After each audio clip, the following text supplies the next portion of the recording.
Hello and welcome into the Boise State Game Pants Esports Arena, watching our coverage of PlayVS Collegiate Overwatch. Boise State looking to get back on their winning track here tonight. They'll be taking on SCAD, the Savannah College of Art and Design. My name is Michael Fisher, and I'm joined by Colby D'Angelo Alloway to call all of the action. And D'Angelo, Boise State sitting at 4-1 right now. Last week's loss against Northwood, but there were some positives. They took a map off Northwood. They took Kings Road to overtime against Northwood. What can Boise State apply from playing one of the best teams in collegiate Overwatch to the brink almost into their matchup tonight against SCAD? Against SCAD, that is definitely a team that Boise State is going to have to rise up to meet. We are not necessarily the favored pick here, but it is something that we are, as we showed with Northwood, it is a level that we are capable of rising to. What we're going to need to do if we want to take maps and win against SCAD is we're going to have to focus more on team versus individual play. So, like, just because a play might be cool for an individual, don't do that. You really need to be with the rest of your team because Boise State is stronger together. Every Overwatch team is stronger together. So what I want to see from them is not only team play, but also very intense individual. I expect them to be warmed up for this game, because if they're not, they're going to get outskilled on an individual basis, which is also not what we're looking for. Yeah, Boise State, I believe they might have had a scrim before this one, as we see our PlayVS rules here. Best of 5, a little bit of a funky order: Control, Assault, Escort, Hybrid, then back to Control. Higher seed picks map 1, which will be Ilios, and then after that, map loser will pick the next map. And SCAD has some interesting opponents in their match history as well, D'Angelo. In PlayVS, they're also 4-1. Their only loss to Northwood, so we know they are at that level. And in a different tournament, they have beat UNLV, our longtime Mountain West rival. So as you alluded to, this is a matchup where it could really go either way between Boise State and the Savannah College of Art and Design that we're about to hop into here. I think we have Doc's keys of the game before we get going, see what Boise State could do, trying to move to 5-1 and PlayVS, and that is never take a fair fight. What does that mean? Take fights in unexpected places when they are unprepared. Tempo, and as D'Angelo also mentioned, you got to take fights in unexpected places with your team. You got to be as a team, because Boise State is one of the best team fighting Overwatch teams in the collegiate country. They just need to be able to be all together. It's all brought to you by Drop-In. Drop-In Gaming is the premier online platform for gamers who seek competition. Play your favorite games to win cash prizes through free and paid entry matches and tournaments. Whether you're new to the scene or a seasoned veteran, Drop-In Gaming has the right games and competition for you. To begin your competitive gaming journey, sign up at dropingaming.com. We see our lineup here for Boise State, brought to us by Count. Count Identity Trust Global Network delivers real-time fraud prevention, account protection, and enables personalized customer experience from the 9,000 leading brands. Very typical lineup here for Boise State will be Play-Doh, Kelt, Goblin, Chosen, Maxwell, and a large bagel in for the Broncos here on map number 1, bringing out the full squad. Again, this is a team that against Northwood won on Control, took Kings Road to overtime. They are feeling themselves, D'Angelo, and as we get ready to hop into Ilios. There we go. What comps are you expecting Boise State to maybe look for here on this first Control map to start up 1-0 in this series? So taking fights in unexpected places, which is one of Doc's keys to the game, can be done a couple of different ways. One of them is, individual play, which is not what we're looking for here. The other one is getting someplace before they're ready for you to be there. In this case, a Lucio would be very, very important. And it looks like we are actually on Oasis instead of Ilios, which is not necessarily what we were expecting. But the same thing still applies here. I expect a Lucio. We're seeing them as they come out. I expect highly mobile heroes like Kel and the Diva, and probably a Baptiste, just because he's such a necessary pick with everything involved in the meta right now. Does look like we've got a Tracer there. So SCAD in the red, Boise State in the blue. Yeah, we already take Javier quite low. Canvas dropping low as well. Has that Orb of Discord applied from Chosen, but Boise State is the first one to lose a member. Valentine gets an elimination onto Play-Doh, and Boise State now without their main tank at least gets one pick, but then the rest of the Broncos will be taken out. They'll have to look for a reset here. They get a nice pick on alone, but they got to wait for the rest of their team. Snape was the cost, and as you can see, Boise State, Bagel, and Kel are kind of like soft resetting here as Play-Doh gets back into the fight. Play-Doh went in a little too deep. That is not something that I expect to see a lot of from Play-Doh, just because, as Ball, it's hard to kind of limit yourself to do that, but I believe Play-Doh as a player is very, very capable of doing that, and we will see much more team play from him as we go forward here against the Savannah College of Art and Design. SCAD with an already good lead here on the point, but Goblin gets a great first pick. We get a bit of a Tracer battle here between Maxwell and Alone, and Alone's going to win that one with a great melee, so it's a 5-on-5. Boise State's got to be careful, though, as the respawn has come in for Valentine. Off on off, getting taken out of the mech. Are they going to be able to eliminate that Diva? Looks like they've been able to make it to safety. Tranquility going to come out here from Chosen and Snape at the same time, keeping everybody nice and healthy. There's 2 pulse bombs available. Javier will throw down the minefield before being taken out, and the Boise State tank line will be ripped through. Kel taken out of the mech. Plato barely hanging on with that orb of Discord. And now with Boise State losing that Diva, we'll see how long they want to stay on the point as they're up to 55%. We're going to get the rally coming out from campus there to try and keep SCAD nice and healthy. Boise State has plenty of ults. They're just kind of stalling things out here. Finally, they go in. Minefield will be used there. Rally now will finally fade. Boise State gets the Diva mech once again. This time finally does take out the baby Diva, but they got to look to flip the point here. Is there going to be an EMP from Goblin used? Gets caught out and forced to translocate back at the very last moment with 9 HP. Boise State, though, still has not flipped the point in a very, very long fight here. Finally, it does look like Boise State's pushing them off, and they'll flip the point at 85. I understand why Boise State did what they did and soft resetted and like kind of kept the fight going because we were getting eliminations. But I think that definitely hurt us in the long run, staying on this point for so long when we didn't have control of it and immediately giving up that control. And we immediately give it right back. They do take off, off, on, off one more time, but they'll lose Chosen in the process. Valentine going down, though, puts Boise State up 1. Pulse bomb from Maxwell. Not going to find anything. An immediate Tranquility mash comes down from Snape, and it's already overtime here with SCAD winning 99-10. Maxwell wins the Battle of the Tracers this time. A nice hack onto Javier. Gets that Wrecking Ball incredibly low. Finally taken out. And once again, Boise State will flip the point and look to clean up some of the pieces. And now Boise State is in the position, the very difficult position, Fish, of defending 99-19. Boise State has to play perfectly for the rest of this or they will lose this map because they did not hard reset. And Goblin needs to be very careful there. He almost got himself into some significant trouble running around to Sombra. Has the EMP. There's not really a counter ult up for SCAD. There is no Transcendence up for Snape, so Goblin could just launch it at any time. Kel gonna lose the mech, immediately taken out. Boise State now down 1, on, off, on, gets remech. Plato gets hacked, can't make it away there from Valentine. There is a 5-man EMP, but I don't think it's going to be enough as Boise State just simply does not have the damage. Individual hack will land as well, and as SCAD flips the point, we're going to see if Kel can make it back in time. They're going to get body blocked off the point, and the Savannah College of Art Design will pick up map 1. There were only 2 team fights that Boise State lost there. There were only 2 team fights. The rest of that 100% of the point was Boise State staying on the point when it was belonging to SCAD and not moving from the sidelines, not full resetting, not getting that team fight. Boise State is not doing either of the things that they have to do to win. They are playing relatively well on an individual basis, but we've seen a little bit, some people get kind of out mechanicaled, just out mechanically skilled.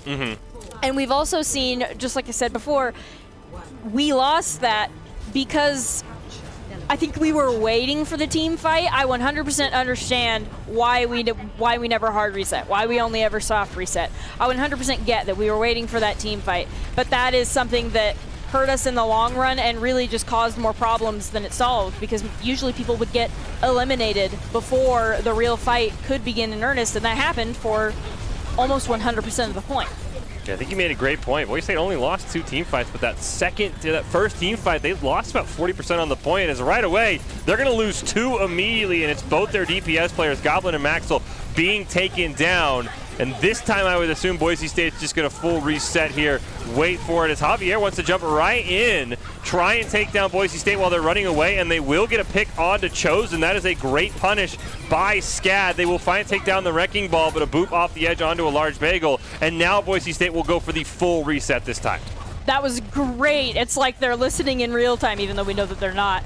That was fantastic. We were down 2, we did the full reset, we got out of there as fast as we physically possibly could have. I think some things that might help Boise State here is I think So usually when you have the Sombra Tracer and the Mirror Sombra Tracer, you're expecting one of them to win the 1v1 because they will eventually find each other. Yep. And then the reward for winning that 1v1 is you go for the Zen. And I think that's happening to Boise State a lot, and I think we need to not do that, maybe swap the Zen to something like a Lucio. Well, speaking of Tracer, Alone's going to pick up a double kill plus a mech, really a triple kill for Alone. And besides switching to Zen, is there anything Boise State could do to counter Alone on the Tracer? Because he just absolutely won that fight hands down. So currently, Gob and Maxwell, because usually when you have a Tracer and a Sombra, you just want them to win the 1v1. Speaking of Sombra Tracer, it's unfortunately the SCAD Sombra Tracer that are popping off. We get the EMP from Valentine. He gets one, Alone gets another, and Boise State once again forced back to spawn here in a hard reset, and they're coming up on last fight. You want to win the one, back to your earlier question, you want to win the 1v1, but you also, if you can't do that against a team that is full contenders, no dishonor on you, get your Sombra or get your Tracer to help you out. Boise State is really going to have to try to even touch at this point. We need to be making a mad dash. You get a stick and a two-man EMP, but Snape just throws down the Transcendence. Boise State has to get a touch here. Kel, ooh, it looks like they barely make it on. Chosen having to use that Transcendence to proc the entire minefield. What a stop there. At least stopping Kel from getting onto the point. It still would have had to win a fight with a couple men down, but in the end, SCAD will pick up the win there on Control. And don't forget, Boise State Esports always looking for talented players, production and broadcast talent. Top talent, along with good grades and eligibility, can earn you scholarships as well. Sign up today by visiting boisestate.edu/esports for more information. Before we go to a quick break, D'Angelo, I'll give the floor to you. I mean, either what went wrong on that map, or you could just tell us what we need to do better on Assault, because it just felt like, especially map 2, as you mentioned, the Tracer Sombra Mirror went the way of SCAD almost every single fight. We weren't necessarily losing a ton. So, like, we didn't full reset, get a team fight, and keep getting wiped. That's not what happened to us. We're not getting completely dumpstered. What we're getting is individually picked out, usually with the DPS, just because they're on the flank, because that's their role to fill in this comp, and they're getting caught out and mechanically outdone by these other DPS, which, again, no dishonor, they're all contenders players. Boise State is one of the top teams in the league, but we are unfavored in this matchup. We will have to rise up and kind of get to that. And one of the ways you do that is get your other flanker to help you out, because you can't just not flank as Sombra. You can't just play Sombra and not flank. So if we want to, or Tracer and not flank. So if we want to run those DPS, we really need to get them the assistance that they need, or just completely switch. There is no dishonor in switching if something is not working. That is the whole point of Overwatch. That is why there is as many DPS heroes as there are. And because we couldn't set up for those team fights very often, Boise State lost that map with several ultimates just like frantically used, with like 5 ultimates frantically used as they were trying to get to the point. None of that is optimal, especially because we were walking into a Transcendence. And we actually had our big ultimates up before that Transcendence was up. So because of that, we couldn't get a team fight, and we couldn't use our ultimates, which we've seen Boise State, especially with DPS ultimates and Diva Bombs, we've seen Boise State get a ton of value from those sorts of things. So I think that not getting the team fight hurt us in way more than just like the face value of not going 6v6, going 1v1. I think that hurt us because we're trying to play as a team, but they're not letting us do that. Yeah, they're doing a really good job. But I do think we have learned from that. Like, for example, the first problem was that we never hard reset, right? We solved that second map. We hard reset. We were being held around our spawn area, but we were being held where we hard reset to. We weren't being held there just because they were so good in killing us right out of spawn. That's just where we reset. I'm going to have you hold that thought, D'Angelo. We're going to throw it to a quick break. We'll be back with map number 2, Boise State and SCAD. It's all coming up after this short break.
NationalGuard.com to begin your guard adventure.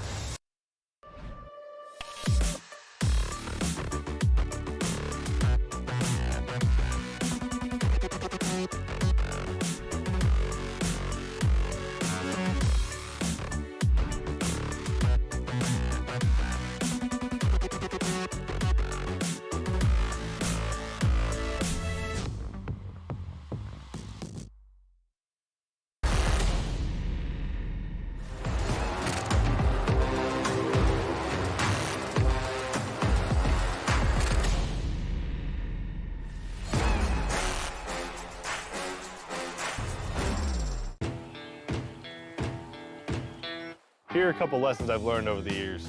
Friendships come in all shapes and sizes. And always buckle up. Seatbelts save lives. That's a rule we can all live by. I'll try and find you some.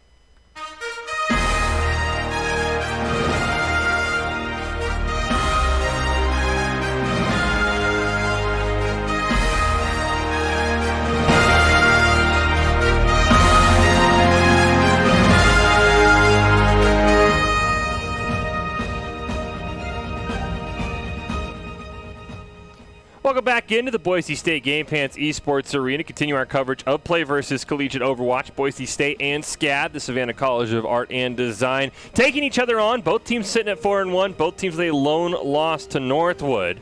We just saw SCAD pick up the win on map number 1. We will now go to Assault, where Boise State, coming off the loss, will get map selection. Fish and D'Angelo here calling all the action. D'Angelo, what map could Boise State pick that you think complements them and gives them a chance against the play style that we saw from SCAD on Control? I mean, obviously, I know their comps are going to change, but what map can give Boise State the best advantage to tie this series up at 1-aside?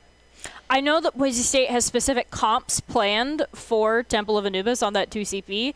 I know that that is something that they are definitely going to go for, unless for some reason the key players, which Goblin would be one of our key players on, likely Torbjorn, just because that's something he likes to run. Does look like it's actually going to be Hanamura. It does look like it's going to be Hanamura. Wow. We have not seen. You're right. Boise State has usually always picked Temple of Anubis when given the choice. So we flip the script to Hanamura. What can Boise State run on Hanamura to? I would assume they're attacking first. So what comp do you want to see him come out in? So we're going for something cheeky. If we're picking Hanamura, we're going for something unexpected, and we're going for something cheeky. So I expect, if Boise State is on attack first, I probably expect a SEM TP to the point, which is something that this team will probably expect, but something that we can kind of play around and work with.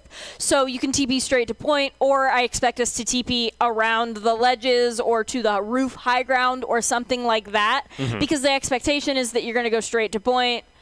And I don't think we're going to be able to pull this over on a team that is this good. But I think if you're going for unexpected, this is your best shot. Hanamura is your best. Well, here's the breakdown for PlayVS Overwatch. The best of 5. We just saw the first control map picked up by SCAD. We're now going to Assault. It's on Hanamura. It is Boise State's choice. After that, we'll go Escort for sure. And if the Broncos can win a map, we'll have Hybrid. And then who knows what could happen in a Game 5. As we're getting ready to go here, Game 2, PlayVS between two of the teams at the top side of the standings. Both teams sitting at 4-1. Both teams with a common loss to Northwood. SCAD in a different tournament last week did take down UNLV, one of Boise State's longtime competitors in the Mountain West. So we know this is a very talented Bees team with maybe one of the cutest logos I've ever seen. It makes sense that they're an art and design school. As we hop off here, and we do see a Torbjorn, but I would be shocked. Because you do get the team that wins does get side choice. But I would be shocked, D'Angelo, if SCAD chose to attack first. We very rarely see that, if ever, that the team who won the map's like, yeah, we want to go attack again. Because I think defending has so many advantages. I think Torbjorn is a viable strategy for either team, regardless of whether it's SCAD or Boise State that is running. SCAD did choose attack, actually. That's interesting to me. So it seems like more than just Boise State is trying to do something unexpected and throw people off of their game. We have that Baptiste now instead of the Zenyatta, and we know for a fact that Chosen is a incredible force on the Baptiste, and not that he's not incredible on the Zenyatta. It was just not working out for him as well as before. so I expect to see some incredible Baptiste plays as well, and that was an incredible Ashe play, Fish. Yeah, that was a great job by Maxwell getting a pick. Both DPS for SCAD taken out there. They will find the res onto Valentine, though. Javier doing a great job just getting in Boise State's face, causing a ton of disruption. But this first fight, they brought out the Symmetra, did SCAD. It did not work. Valentine now on the back line, has to wait for the rest of the team, though. We were talking about what happens when Boise State gets the team fight, and that's what happens when Boise State gets the team fight. They win the fight. We did an amazing job of, so our DPS were previously kind of struggling in the mirror matchup, but now that we've kind of swapped some things around, we definitely have the upper hand, and I expect to continue to see that, not only because this is 2CP, but also because Maxwell and Gob have kind of like reset their minds, if you will, and are in completely different playstyles than they were before. Here we go. Second team fight's going to start. Get a couple of great headshots there from Maxwell. Dynamite not going to be able to find value, and Plato will get taken out as the immortality field from Chosen was gunned down. Valentine now on the back line, barely wins that 1v1. Kel, though, will come in and follow up, but I don't think Boise State's going to have the horses to stay in this fight. Kel trying to get a touch on point to at least deny a second tick, just barely missing that Diva Bomb at 97%. Not able to stay alive, and that should give all 3 points over to SCAD. We saw a little bit of the Kel AD strafing OP there in front of the Hanzo. Never mind, Boise State. They tried the last second contest with the Molten Core. It didn't quite work. I see what Goblin wanted to do, but couldn't quite get it done. That misuse of the Torbjorn ultimate will hurt them defending the second point, because the SCAD is going to be looking to roll this with all of their ultimates, and we see why they did it. They did it for a swap. I don't think that was the best play for them, because Molten Core is a fantastically defensive ult, especially on second point Hanamura, where you just need to get a couple eliminations to stall them off. We will be looking for Maxwell to get a huge bomb, otherwise we don't hold this. There is the Dragon Strike, immediately comes through, picks off one. They get the revive onto Javier that Boise State got the elimination onto, as Goblin will go down as well, but it looks like Boise State has withstood the swarm of ultimates. The Valkyrie got popped there, the Duplicate was used as well, the Diva Bomb found no value, and despite being, and I agree with you, D'Angelo, favored in that fight, SCAD wasn't able to find a win. Maxwell still hasn't called the Bob, and now he will right on cue with Plato down. Goblin will get eliminated. Maxwell looking for a pick onto this Echo. Cannot find it, but SCAD might be forced to reset here. Bob will go down, a large bagel, and Maxwell trying to keep the Broncos in this one as long as possible with a great elimination. Looking for one more on the Mercy to deny the res. They'll get that as well. And they should be able to contest this and force SCAD back here with the respawn advantage. That Mercy had no respect for Maxwell on the Ashe, and she was immediately punished for that. Because, like we were saying before, Maxwell on the hit scan and on those snipers is definitely more than a force to be reckoned with. And Kabimas definitely just learned that in quick form on 2CP here. And now, if the SCAD will need to avoid Gob's Dragon Strike in that upper attacking right-hand room, because a Dragon Strike, when everybody is so enclosed there, bare minimum, it guarantees you the use of the Savannah College of Art and Design's lamp.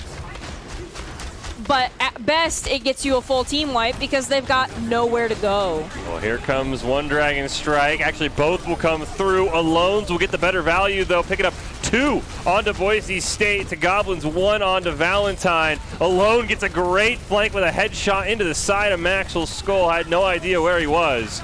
And this should be the in that SCAD needs, at least for a tick potentially, with 3 down.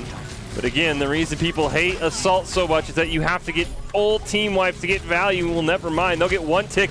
They'll get a second tick. Where is the Boise State team? They didn't even hop on the point until 87%. Where Chosen's at least able to deny that Diva. Kel not able to get the bomb off in time, trying to defend the point. And it looks like SCAD is going to wrap this one up in a hurry, get a couple more eliminations. The supercharger from Plato will go down, just trying to hold on to the point for dear life with the rest of the team. It's not going to be enough. Bob now will be called in to hold it at 95%. The rally will go out from Kabimas, and that should be enough for SCAD to finish wrapping this one up, as they will rack up the eliminations in the kill feed. Kel and a large bagel just trying to stall as best they can, buy time for the respawns. As now Plato will hop in. Boise State in full stall. This could be a chance here. We get the double Dragon Strikes coming through. Neither one will get much value. Javier's Supercharger will go down, and a great double kill from off and on will be able to pick up the elimination. SCAD needs to 2-cap this with 1:22 on the clock.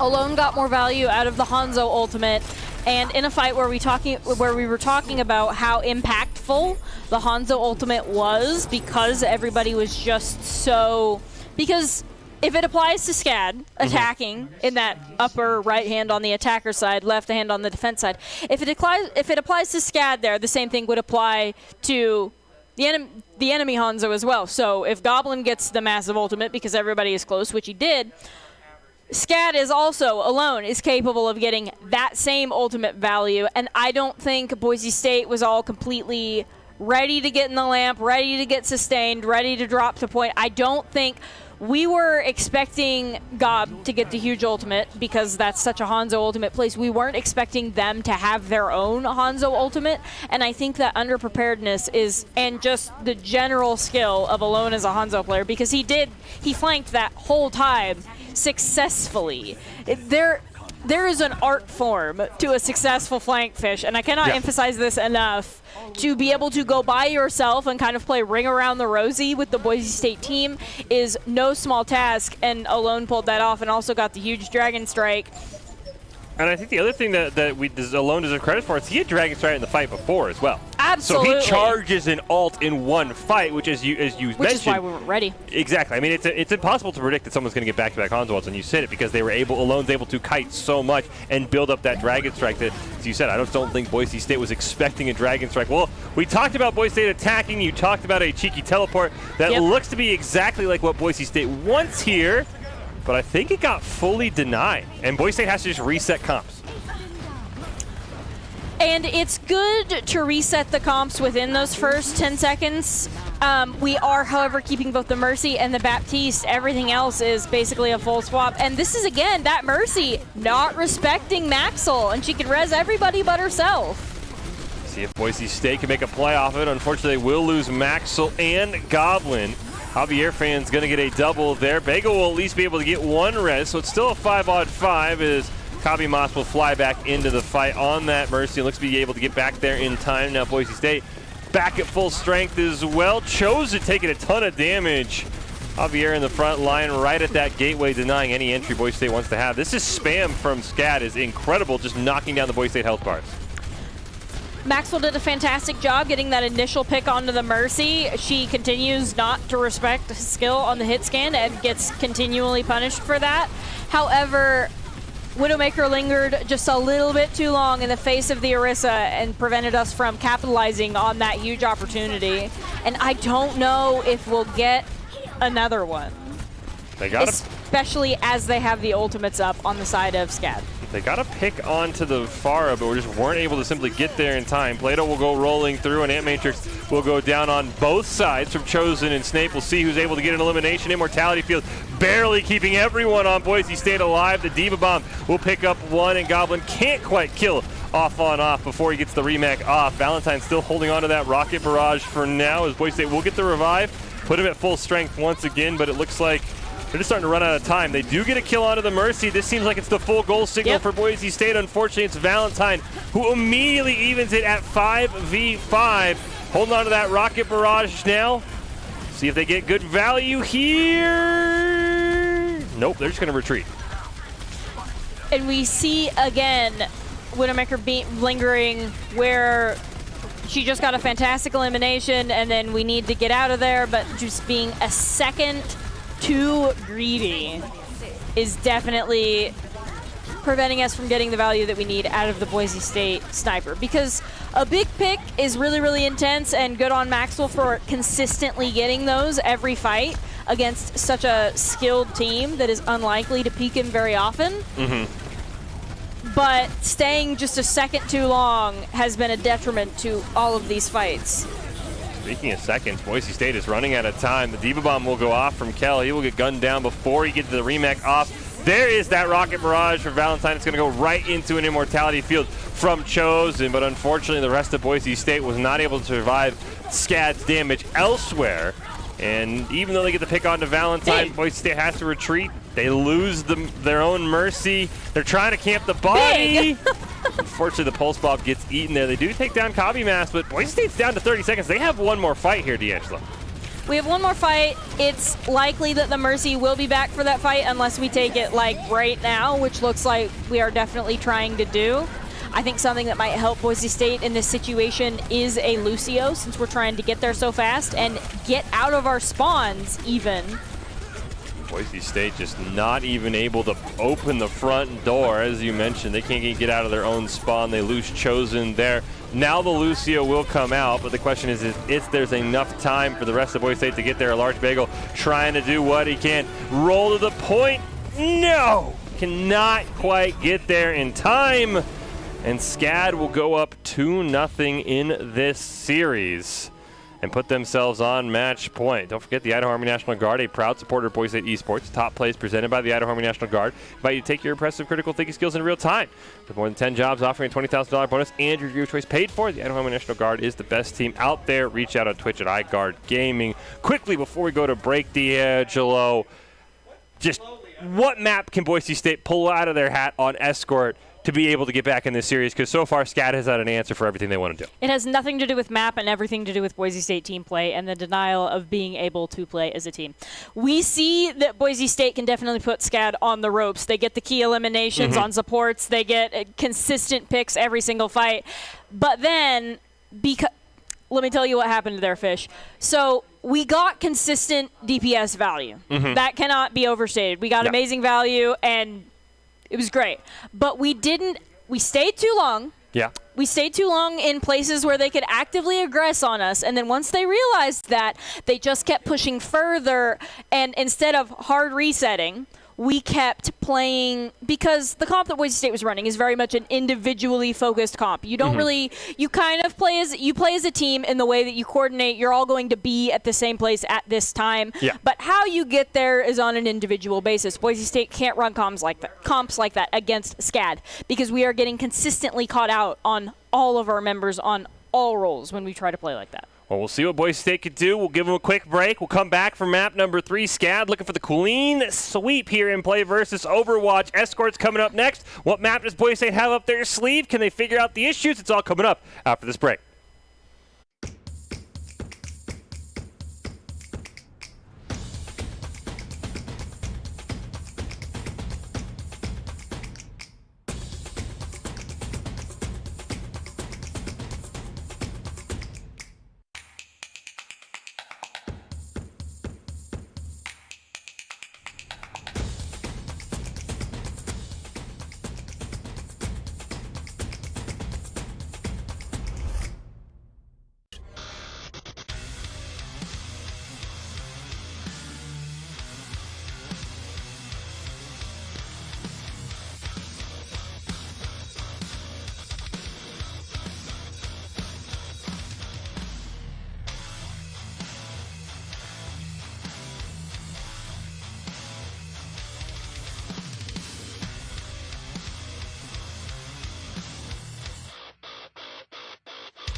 Visit NationalGuard.com to begin your guard adventure.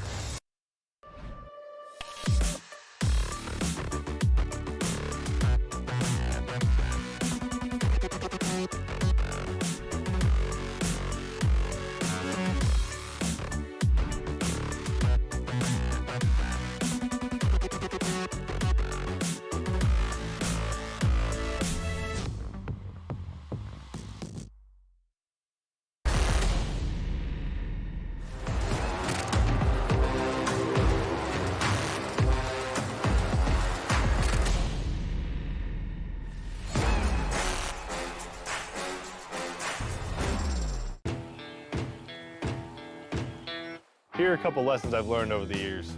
Friendships come in all shapes and sizes. And always buckle up. Seatbelts save lives. That's a rule we can all live by.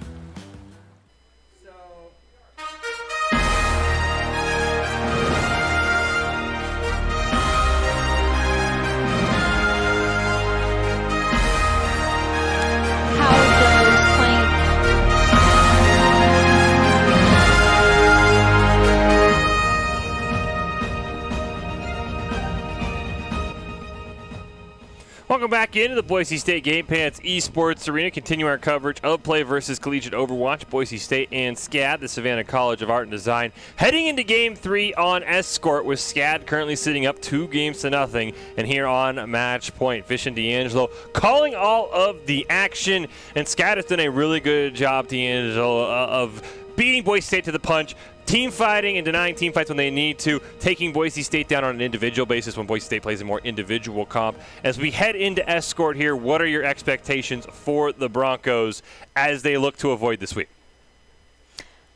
Be where people can help you.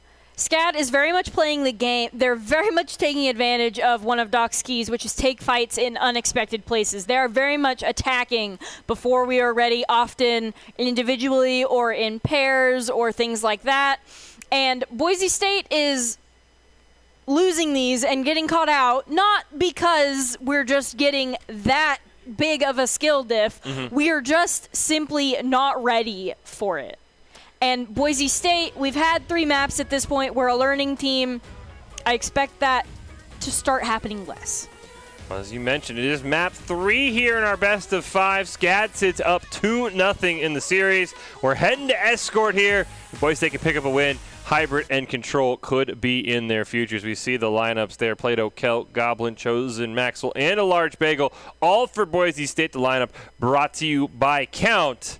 And we'll see if Boise State is able to count on each other to come through when they need them, as you mentioned, D'Angelo. Looking for that help because you said Doc sees the game. We always talk about taking fights in unexpected places. That is something that it feels like SCAD has done a very, very good job of catching Boise State off guard. Or when Boise State gets a pick, they try and push forward, and SCAD has the perfect counterattack. So we will see what happens here. Game number 3 on Escort. It is Boise State and the Savannah College of Art and Design getting ready to go at it. I'm curious if SCAD will throw us for another loop because on Assault, even though they won the last map, they still chose to attack. I'm curious if they will do that again here on our next map.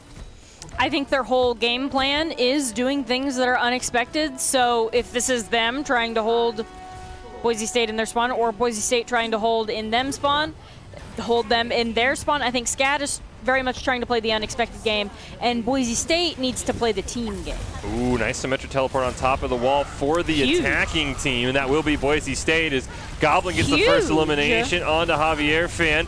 They will lose Bagel, but it's going to be an even trade all around. Now Boise State will sit up 1 with a great elimination onto Snape. Chasing down the rest of the team, Kabimas barely hanging on, will get burned down by Maxwell's laser, and Boise State will immediately escape the close hold and start pushing forward as they clean up the pieces. We've seen teams get full held by close holds for 3-4 minutes for the entire duration of the time. Boise State, together with that teleport onto the wall there, we just immediately, this is a masterclass on how to immediately subvert a spawn hold fish. Scout out where it's going to be. That was a great teleport. Speaking of great, Goblin gets a huge elimination onto Snape. Boise State will lose Chosen's Immortality Field, but right now they have a decent lead in health bars across the map as Javier Fan and off on off are the targets of Boise State's aggression. They'll lose the Reinhardt, will SCAD. And Boise State will show a lot of life here. They're just chugging right along. They should get this first payload spot pretty quickly as they will lose a 1-for-1 trade. Kabimas, barely able to line of sight. And Boise State will finally be forced to retreat there just for a moment, it seems. It was very unsatisfactory to watch the railing take the hit meant for Kabimas and have them survive. They even survived the shatter coming out from Plato as a photon barrier will be used by Alone. Boise State, despite the Ant Matrix, is set running backwards here as they will lose Chosen. And after a great first few minutes for Boise State, SCAD is back in control and it's going to force a full reset. That is the right play, though, to full reset immediately when you lose your Baptiste. This shows that Boise State is a learning team. We lost our Baptiste, and instead of trying to take that fight, instead of trying to lose ultimates, we were just immediately out of there. And SCAD actually even misused some of their own ultimates because they shattered in our spawn doors when it wasn't really necessary. So I think Boise State can definitely turn this around with a properly placed Gravitic Flux immediately before the Lucio can get beat. Can Kel land it? You can see there the Lucio does have beat. There's the Gravitic Flux, and there is the sound barrier. And While that happens, Boise State will lose 2 in the process. Chosen and Kell will go down. Maxwell will follow, and once again, Boise State's going to have to reset here, and they're starting to run out of time. This was a battle of a couple of percent between Kell and Kabimas, and Kell and his whole team didn't get out there to capitalize on the gravitic flux before the Lucio got beat. And I think that's exactly what Kell was trying to do, and I think Kell knew that that was a lost fight the second the beat was used, because the goal was to beat the Lucio 2-0. Dragon Strike will come through. They'll trade 1 for 1, and the sound barrier from a large bagel will go off to try and keep the rest of Boise State alive through the Ant Matrix from State. As the shields will fade, Boise State will lose Play-Doh, but they'll at least get a nice trade onto Valentine from a large bagel with a nice punch. Unfortunately, off on off and alone will both pick up eliminations of their own. And now with 30 seconds left, Boise State's going to get one last fight here, D'Angelo, to try and keep this map alive on the attacking side. What we need is an amplification matrix just to give us space to push, even if it doesn't get an elimination. Possibly comboed with a Deadeye, but really we just need to get there, but we need to get there together. Here we go. There's the Ant Matrix Boise State's looking for. Dragon Strike's going to come through the whole team. A Deadeye from Goblin, but it's the 4K from the Diva Bomb on off that will completely deny any chance Boise State had of continuing that map, and now they'll see how strong their defense is. And I'll be curious, do you think they'll look for a close hold here, D'Angelo, based on how far they got? A close hold is possible. There is no... It's unlikely that Boise State will not go for the close hold, just because we got the cart pretty far, but we didn't get the cart far enough to justify... because if you close hold, and if you immediately reset with a Lucio, you'll be back in time for the second fight, and there is no reason to give up on that second fight, Fish, because we have a game here against SCAD. There are definitely some mistakes that Boise State is learning from. We're seeing them reset much faster than they ever did on Control, and we're also seeing Maxwell in particular get incredible value against these insane players that are capable of, in some cases, holding Boise State in spawn. So I think we go for the close hold, and if the close hold gets dismantled as fast as the SCAD close, which we hope it won't, we really hope. Hopefully we're ready for that, because we ourselves just did it. But if it does get dismantled that fast, as long as we have a Lucio, we will be back in time for at least a second fight. And where there's a chance, Boise State can do something. Did look like the Broncos had a Lucio in their comp, and you can see they are right at the spawn doors. And we'll see what they can do here. They get a great Maywall from Goblin that's going to wall off the entirety of SCAD from their spawn. Unfortunately, Boise State's not able to find elimination. A great backline teleporter from Alone is going to allow for flanks. Boise State looking every which direction. 2 immortality fields go up, and they both get quickly taken out. A mech will be lost there, off on off, coming off that huge Diva Bomb is the first elimination of this round. So is Kabimas. They'll lose Cassidy with Boise State, but overall, that's a great way to start a close hold with a 4 for 1. Kell was in a tough situation the entirety of that fight, but Kell was able to be sustained and kind of like kite out of it. And so, but now he doesn't have his mech going into the second fight, which is a really big deal. Should get the remech off is Kell, barely hanging on. That is a huge remech. Boise State will unfortunately trade 1 for 1. Now they'll lose a second. Bagel barely hanging on, will eventually fall. It's all up to Maxwell here, and it looks like he's just going to reset as well. And as you mentioned, Boise State should be able to get back in time with this Lucio. And Maxwell trying to reset, trying to and not being able to reset was not what we were looking for. But trying to reset by running away was definitely not the play there, because there's no way that SCAD was going to be unaggressive enough to not chase Maxwell. Big wall there, though. That's a great Maywall from Gob, canceling out a majority of that Ant Matrix, and then a wall from Valentine as well will go down. Photon Barrier going to be used there. Shatter from Play doesn't find anything. A great Blizzard Deadeye combo for Boise State finds them 1, but they will be forced to trade out Goblin on that. Now Valentine gets to drop their own Blizzard. Diva Bomb used for off on the reset. And unfortunately, Boise State will lose their third member in Kel. Down 2 right now. Can the Broncos hold on? Goblin on that. Doomfist going to try and get back in time. Bagel with the solo sound barrier, just simply trying to stall on point as long as possible.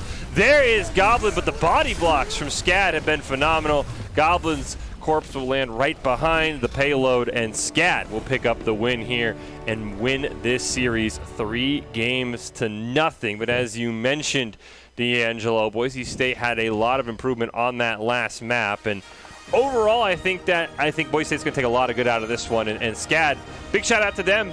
They were a very impressive team. I was not expecting that from a school with a very cute Bumblebee mascot, but they definitely had some sting to them.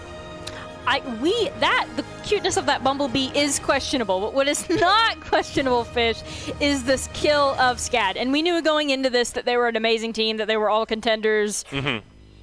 Debatably cute logo aside, we knew that they were going to be an amazing contender, but Boise State really turned it into a game. Well, just a reminder that if you are in high school and you're looking to score and you're looking to improve your game sense, improve your team play, and improve your performance under pressure, you can score pro advice at esportstower.com. You'll get matched with great players and professional coaches to help you rank up. SCAD will win the series. They'll move to 5-1. Boise State will fall to 4-2. Before we get to our post-game accolades, though, we do have a couple of interviews with Doc and Kel, Boise State's off-tank, sitting up on stage here after that performance. And Doc, we can start with you. I mean, we're starting to get into the big guns here for PlayVS. I mean, Northwood last week, SCAD this week. I mean, what challenges did SCAD bring to the table, and what made it so difficult? Honestly, they're a really good team. They've been playing together quite a bit. They started in the summer. SCAD's always had a good program. But this is the best group of talent that they've had since their inception. And they played really brave and forward and took advantage of what we did. And, I mean, Kel, you never want to lose, but what lessons does this Boise State team take from this loss and apply going forward to finish out PlayVS with some success? Yeah, I mean, it's really nice to get to play such a good team early on in the week because it lets us look back at those VODs. Look and see what we can learn just right after the match. I know that we need to work on taking space better and more efficiently, having better pathing for our lanes, and just better communication on our dives.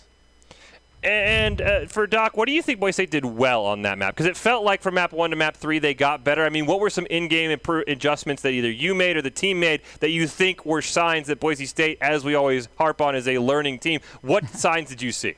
Honestly, we calmed really well.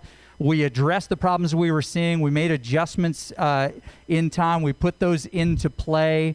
We had a comp switch early in the second map because we saw something that we didn't like, and we really did do a good job of moving into and setting up for what we needed. Whenever we were in a position of overtime, we rotated really pretty well to the point to keep it alive as long as we could.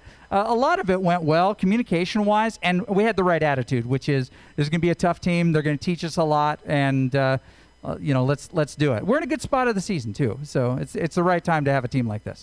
So we usually see Boise State run a lot of brawl to great success, but we didn't see any of that tonight. What was the difference? What was the logic there?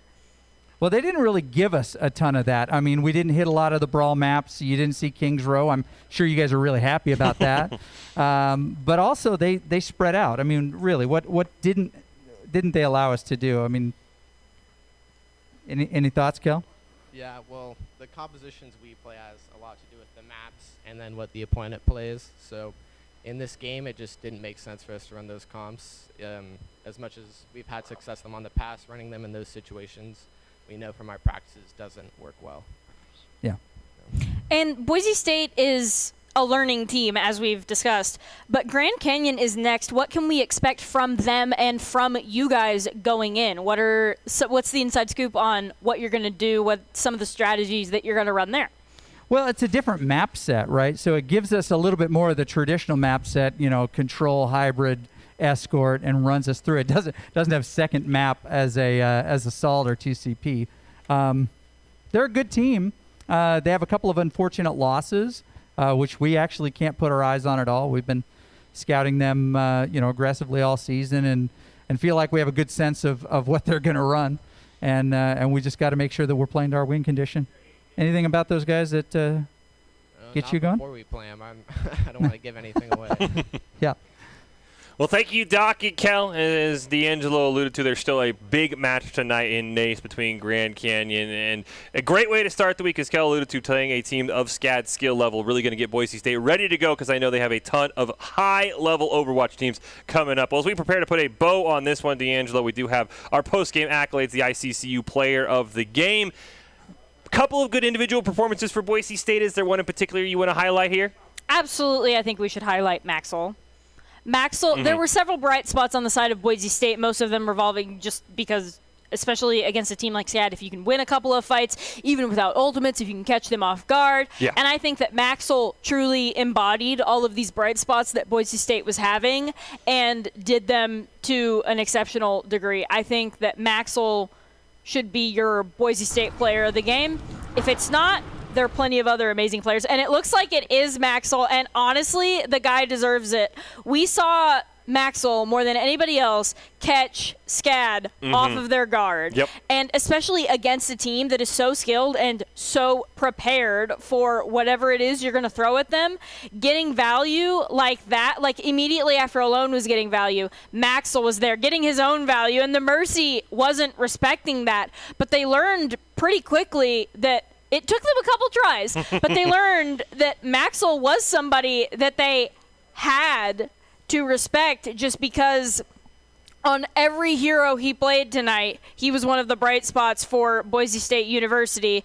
And we get to see this on his amazing highlight reel. And it truly seems like watching this, the Mercy was the one who saw that the most, which is honestly the best. Yeah. If you're one person that you're going to punish the most as a DPS is the enemy Mercy, you are more than doing your job. You said it. Mercy can res everybody but themselves. Yes. Absolutely fantastic. Huge congratulations to Maxwell picking up the player of the game, brought to us by Idaho Central Credit Union. This is a great player, makes the team more successful, just like they're helping members achieve financial success. Maxwell, your ICCU player of the game for the play versus match against SCAD. Well, that will do it just for now. As D'Angelo alluded to, as Doc and Kel alluded to as well, there's a big Nace match coming up here in just over an hour, I believe, against Grand Canyon. It's the final regular season match of the night, and I believe first place is on the line. So we will leave you with our top 5 plays from our play versus match presented by the Idaho Army National Guard, who invites you to take your impressive critical thinking skills into real time. More than 10 jobs offering a $20,000 bonus and your degree of choice paid for. The Idaho Army National Guard, one of the best teams out there. Reach out on Twitch at iGuard Gaming. Stay for the top 5. Take a quick break. Come back at around 9 o'clock for our Nace matchup against Grand Canyon, where first place is on the line. Here's the top 5, and we'll see you in just over an hour.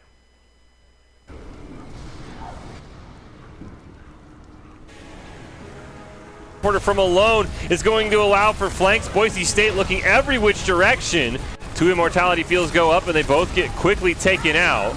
A mech will be lost there, off on off, coming off that huge Diva Bomb is the first elimination of this round. So is Kabimos. They'll lose Cassidy with Boise State, but overall, that's a great way to start a close hold with a 4-for-1. But SCAD might be forced to reset here. Bob will go down, a large bagel, and Maxwell trying to keep the Broncos in this one as long as possible with a great elimination. Looking for one more on the Mercy to deny the res. They'll get that as well.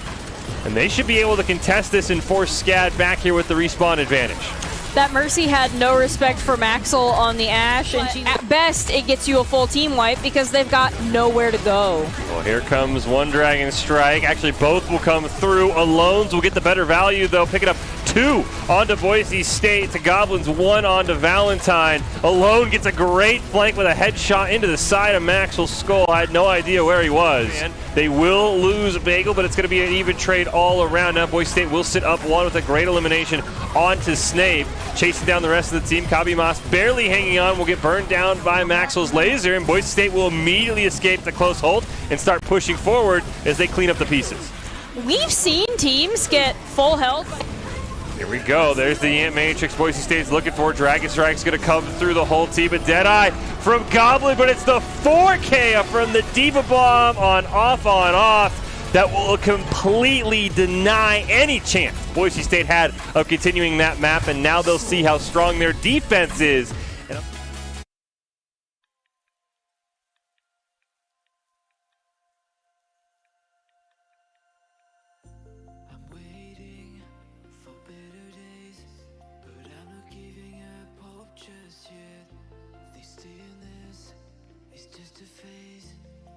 to find my purpose again. It's been hard to keep my composure, and I really wanted to be over. In a sense, in summer rays, we come back swinging. When it all comes crashing down on us, stand your ground. Faith is something that is really hard to find. So take it on yourself and keep your head up straight.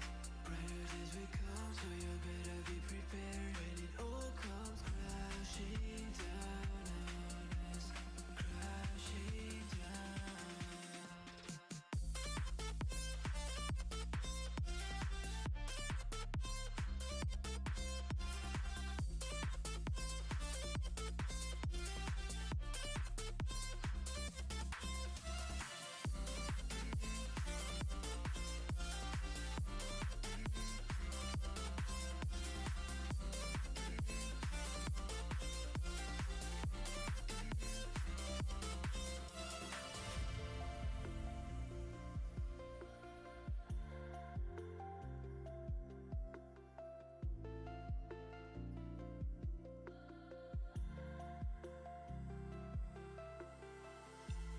Vision is clouded. It feels like we've been aging faster. I feel so secluded. I really wish that things got better. It's been hard to keep my composure, and I really wanted to be over.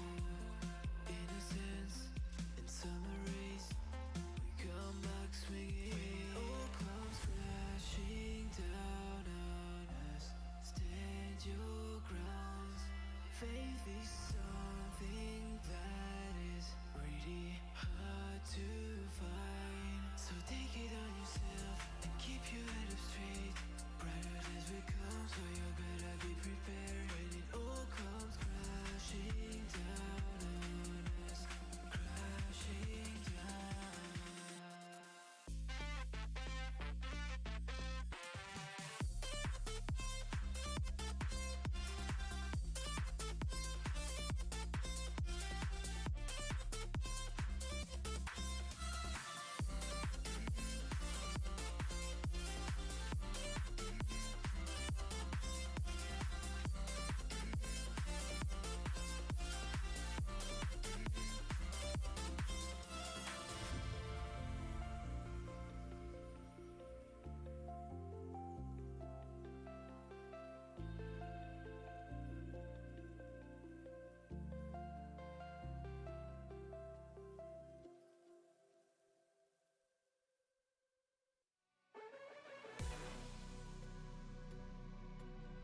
You used to always say words that were laced with poison love, and you thought I'd always stay.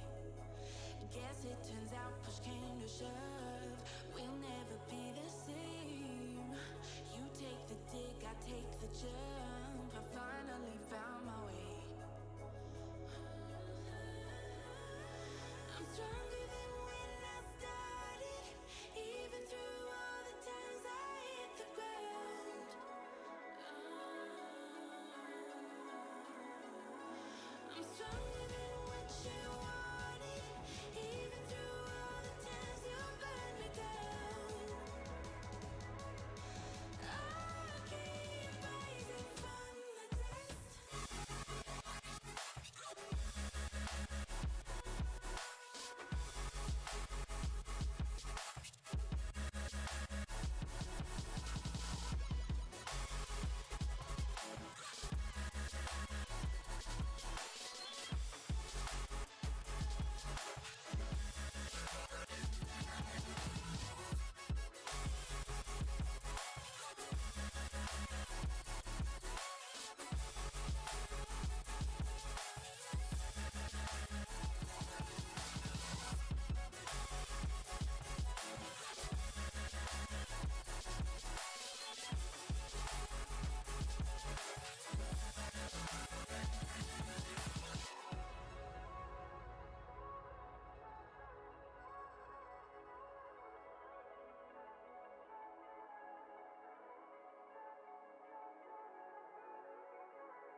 Welcome back into the Boise State Game Pants Esports Arena. Switching gears a little bit here. Stick with Collegiate Overwatch, changing into the NACE League, where we are wrapping up the regular season. It is week 9 of NACE. Boise State sits undefeated at 8-0, and they are taking on Grand Canyon University, who sits at 7-1. So there are some first-place implications on the line here. I'm Michael Fisher, joined by Colby D'Angelo Alloway to call all of the action. You can see the Boise State players up on the stage, getting ready to go here for what should be the final week of NACE regular season play, trying to get to 9-0, D'Angelo, so that they can have a good spot going into the playoffs. And, you know, Boise State faced some adversity early on tonight. They took on SCAD, a very, very strong team. They learned a lot of things. So what lessons can they take from our first match of the night that they can apply here so they can make sure they take care of business against Grand Canyon?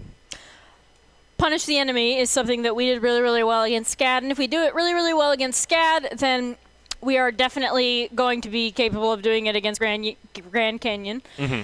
And we also need to take more team fights kind of in some unexpected places. We already saw Boise State doing a little bit of that with the Sim TP immediately out of being spawn held. We were prepared for being spawn held.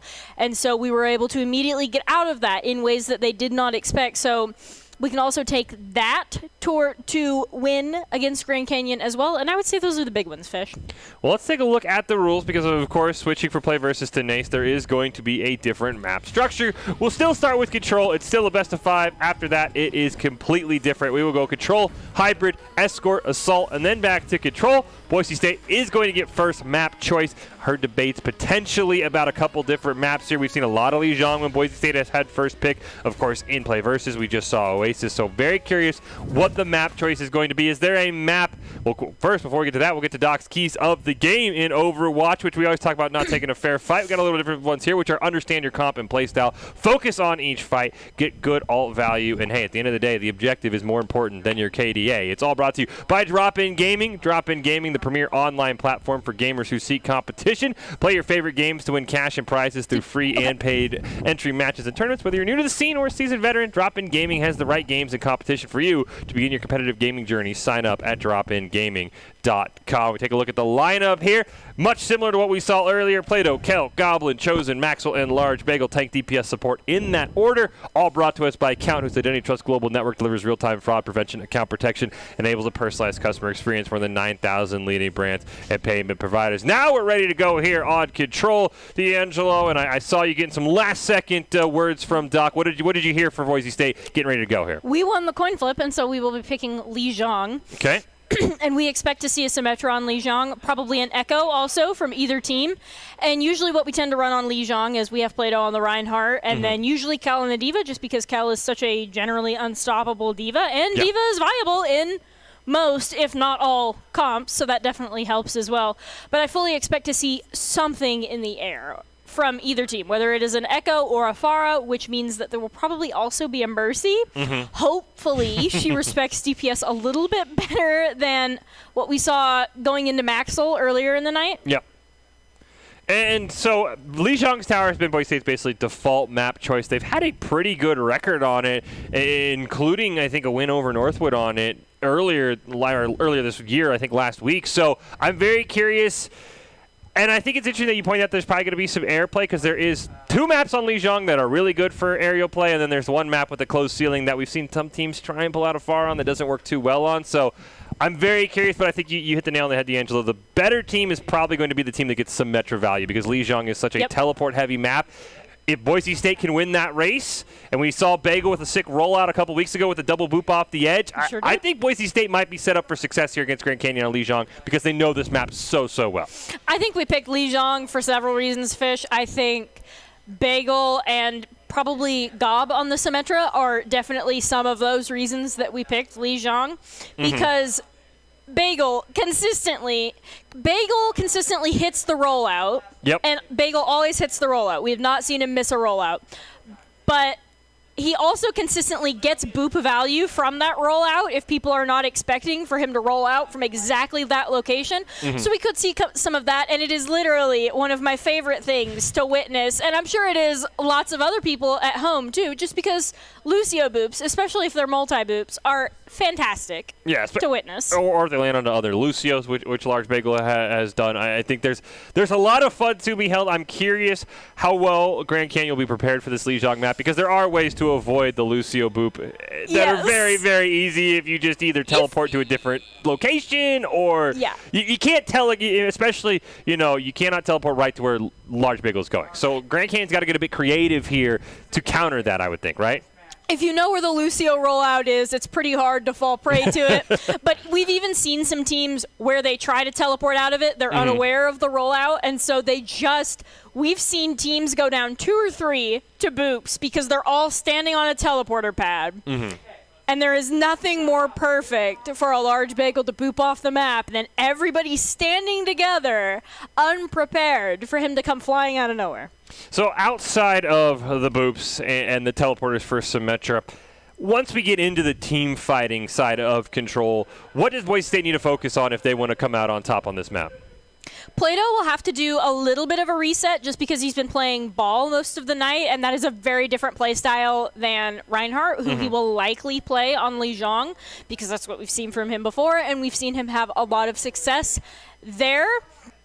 Sometimes Boise State struggles to get the ultimate value out of Reinhardt, but Plato definitely gets a ton of value out of just being aggressive and knowing when to push and knowing when he needs to hold shield for his team. So I also fully expect to see some team play based around a Reinhardt.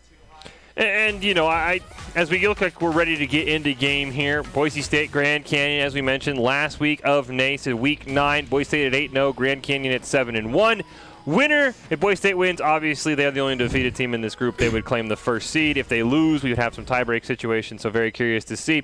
And just to kind of illustrate that, there is a chance for Grand Canyon. And what can Grand Canyon look to prey on for Boise State from what we've seen? Are there ways that Grand Canyon can attack Boise State to make this a map and not just let Boise State get a boop off the edge and start rolling?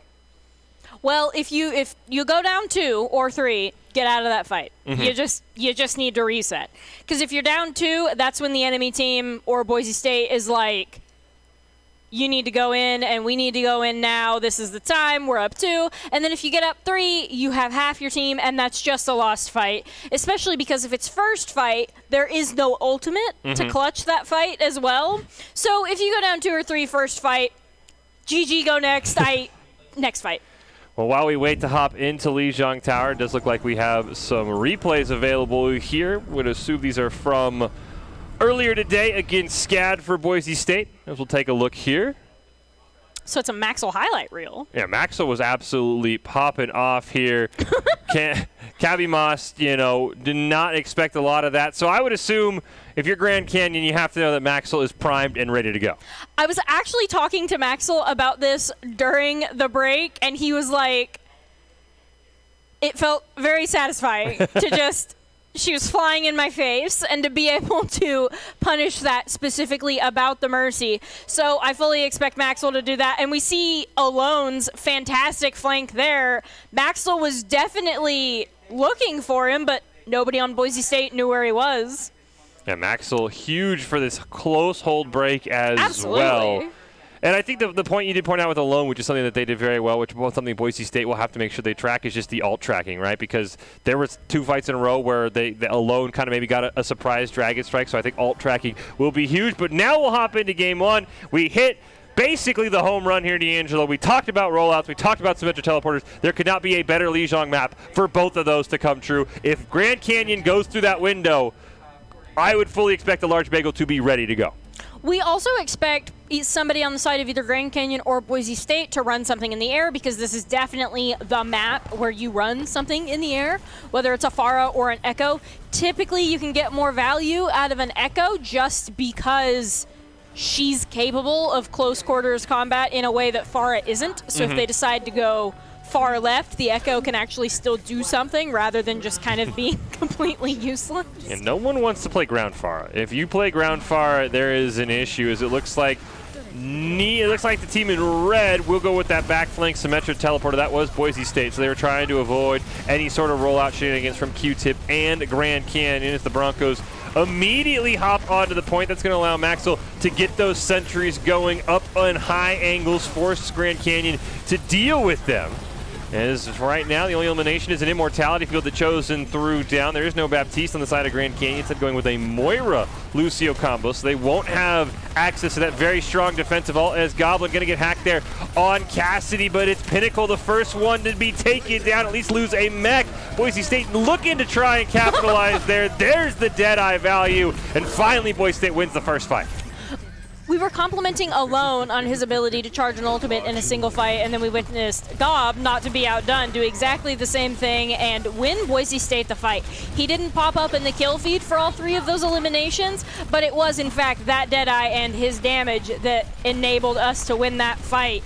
Deadeyes win fights, Fish. He only got 1 kill. Let's not go too far now. Let's see if he can do it again. As we see, Sweet Potato does have that EMP, but Bagel basically should be ready with the sound barrier. There is that check mark, and you can see the Bagel just kind of hiding out on the outside. There's the EMP. Bagel's immediately going to come in, land a great counter sound barrier. Q-Tip will throw down their sound barrier as well, but the shields will be ripped through by Boise State. Goblin, there's the Deadeye, picking up another one. He'll make it a triple kill in the feed, and Boise State played that fight to perfection.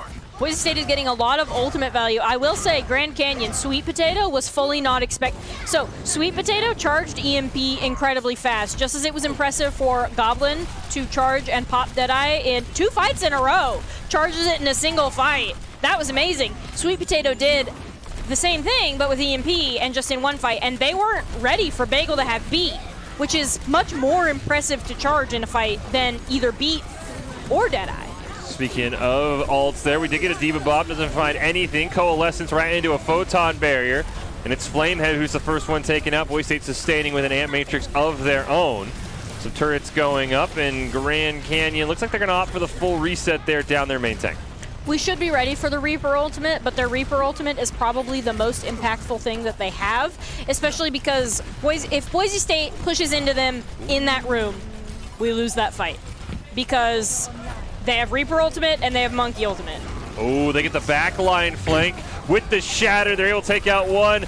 Gob looking for the Deadeye, does finally found one onto Q-Tip, but there is that death velocity you warned us about on Q D'Angelo. It's a triple kill for Azor, and the only thing that's keeping Grand Canyon in this fight is Kel in the Baby Diva form will get taken out. A large Bagel just trying to stall out on point with some assistance from Chosen, the 2 supports for Boise State, holding it down until they finally get wiped. We'll see if they bought enough time for the rest of the Broncos to get there, and it appears like they did, so we'll get a full-on fight on top of the point. No supports, though, for Boise State. That's going to make it a bit hard, as both Maxwell and Plato will go down, and now I think Boise State's going to be forced to reset. When we lost both of our supports, it was unwise to take that fight and charge them an EMP again, because we already had it to 99, and we're probably not going to win with neither of our supports, especially as they respond.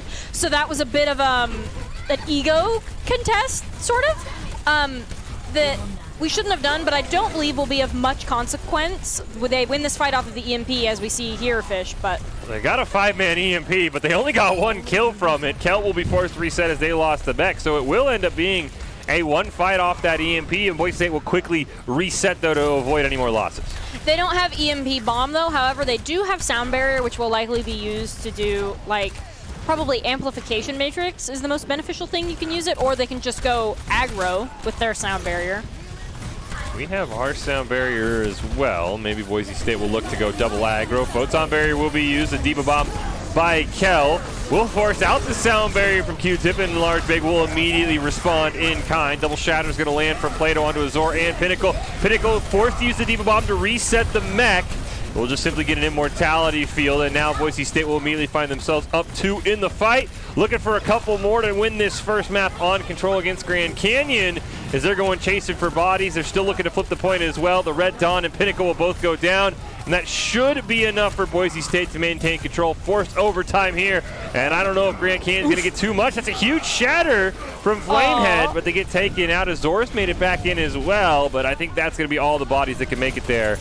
This should be a 1 overtime for Boise State, as I think Grand Canyon will get 1 more trickle in. The bodies will hit the floor, and Boise State should pick this one up.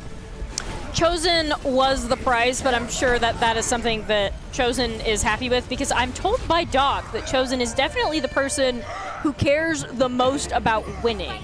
So Chosen should be fine with being the prize for a pretty dominating MAC victory. I mean, they got 60-70% off of a single one fight off of EMP, but Boise State was completely ready for them to use an EMP and use that fight. We didn't use any ultimates, and not just because the EMP locked our ability to do so. Even after the EMP was done, we're like, this fight is lost, that was their win con, we just go in with all of ours next time, and we roll, which they did. And now as we go to the second part of Lijiang, I mean, this is the map that's really going to highlight the Symmetra play we were talking about. Whichever team gets the first teleport onto Night Market usually will win the fight, D'Angelo. So I'm very curious. We did not see a Symmetra from Grand Canyon that I'm aware of, so I'm curious if they're just going to try and full rollout onto point. There is one Symmetra teleport. There's the second one. Boise State will kind of win the battle. It'll allow them to get all of their turrets down, and they immediately pick up two. And unfortunately for Sweet Potato and company, they just were not fast enough getting onto the point. It looked like Grand Canyon wasn't fully committed to the Symmetra until Boise State was already like out of their spawn TPing, and so I think that is probably part of the problem that Grand Canyon is having. Because if you're going to run Symmetra, you need to run her immediately, and you need to swap off of her immediately if it's not working, which Sweet Potato is not doing currently. And they're only 15% to their ultimate, so they don't even have the ultimate argument we see a lot, Fish. Goblin, who was looking for a backline flank, jumps in, does some damage, building that meteor strike pretty quickly here, sitting at 88%. Meanwhile, the rest of Grand Canyon, there's the teleporter. They try and get on the backline, not able to find a single thing. Azor will be the first one taken out. Meteor strike from Goblin's going to be used. They wait for the immortality field to be taken down, and they're not quite able to find a kill, but Boise State will clean up the rest. Pinnacle will have to retreat. It's another one fight for Boise State. Grand Canyon is not ready for Gob to charge his ultimate every fight and immediately use it. And Plato was kind of the cost there. We saw him get eliminated by Grand Canyon's Doomfist, and that will be unfortunate, but he will be back before the fight truly begins. It just gives Grand Canyon an opportunity to be a little bit aggressive, which they are trying to do right now. Right into the photon barrier. Shatter's not going to find anything for Plato, but he'll immediately find a kill onto Flamehead, which is the next best thing. As basically everybody on Grand Canyon is going to get lasered to death by Maxwell and his sentries, and Grand Canyon is going to reset immediately once again. And again, we see Maxwell on the Symmetra doing a fantastic job, just as he did on all of the snipers in hit scan earlier. And now Kel has a Diva Bomb, and we've seen the power of those Diva Bombs. There's a teleport and a huge shatter from Flamehead lands onto two. Immortality field barely keeps Maxwell alive. There's the Diva Bomb, and just as you predicted, D'Angelo, a double kill for Kel keeps the Broncos in the fight. It's 4-on-4. Goblin takes down Sweet Potato. Kel right now trying to hold on, does not have a mech reset this time as Q-Tip was forced to burn the sound barrier to keep Grand Canyon alive. Here comes Goblin, not quite able to find the eliminating blow onto Red Dawn. Has the meteor strike, immediately going to pop it, looking for Q-Tip. Not able to find it as Azor is going to get stunned up outside the map. Goblin will go down and Boise State will reset. Boise State did not get the value that they needed out of that Doomfist ult and Doomfist contest because Goblin did a fantastic job pressuring their Baptiste and getting the elimination there. But Doomfist is by himself, and there is a limit to what you can do by yourself, and especially using the ultimate to not get a kill after they flip the point, not the optimal usage. Where did Grand Canyon go? Are they playing hide and go seek? As they give Boise State the point for free.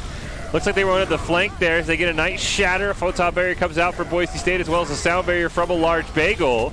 And Boise State is down 2. Bagel trying to get a boop off the edge onto the Red Dawn, but will not win that fight. And a very interesting strategy for Grand Canyon ends up paying off. Now Boise State has no ultimates that they can use. Their Diva Bomb is almost up, which we've seen the value of Kel getting on that. With the elimination onto the Reinhardt, who has a personal shield, through a Symmetra wall. So the skillful placement of that bomb cannot be overstated enough, even though it was just used for a reset by Kel. Goblin looking for a flank, gets found out immediately. Boise State probably looking to bait out a sound barrier from Q-Tip and then go in. As you mentioned, the Diva Bomb, the only ult that is really close for Kel's, and Ant Matrix from the Red Dawn will go out. Boise State, I think, was looking for the reset, but they are going to lose Maxwell, and that's going to probably be that force Boise State to take a reset here with about 63 on the point. And it would be better if Maxwell swapped off of the Symmetra, even though he is getting consistent value. There are just other heroes that he could get more value out of, like perhaps a Reaper against their comp, or even some of those snipers that he talked about, just because it's something that's incredibly unexpected, and so you're likely to get a couple picks as Boise State gets kind of wiped here in dominating fashion. Sweet Potato still holding on to that wall, though. I'm not sure what they're planning on using it for. Possibly a Diva Bomb or to block a Shatter? Well, there's one last fight left. We did see the sound barrier did get used there by Q-Tip, so it's not going to be available. There is that barrier we were waiting for from Sweet Potato, but it cannot keep Q-Tip alive, and the Shatter goes right around it. Boise State gets the first 3 eliminations. Flameheads YOLO Shatter to try and win the team back to point, not able to fight it. Boise State will wipe everybody up. They'll flip the point. Q-Tip's the only one who's going to be able to get back in time for a touch. Now Sweet Potato can maybe look for the teleport, but I don't even know if they're going to get a reset on overtime. They will for a brief moment, but Boise State squeaks it out here to go up 1-0 in the series. And I think Boise State's biggest problem there was ultimately their own ultimate usage. We saw a lot of fantastic DPS ultimates from Gob, so it makes sense that he gets the play on the Cassidy. But other than that, and the Diva Bomb, we didn't see too many impressive. I love that it's a Deadeye fish. I love that it's a Deadeye while you're hosting play of the game.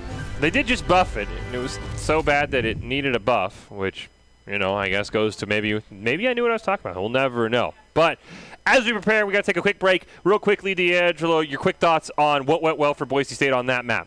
Ultimate usage is a relatively quick thing to fix, and we only had brief lapses of not using them correctly, so I think this is something Boise State can definitely pull to completely roll over Grand Canyon.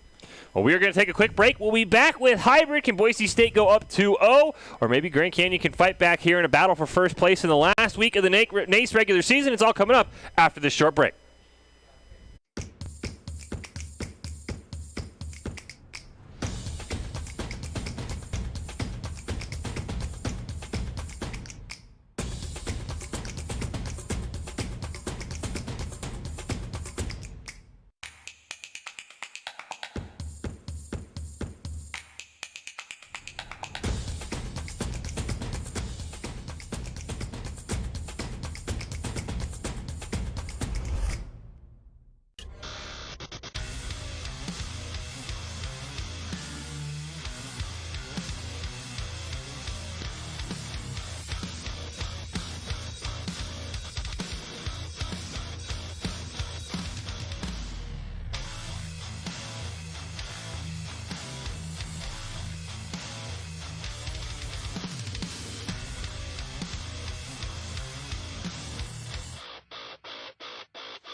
Visit NationalGuard.com to begin your guard adventure.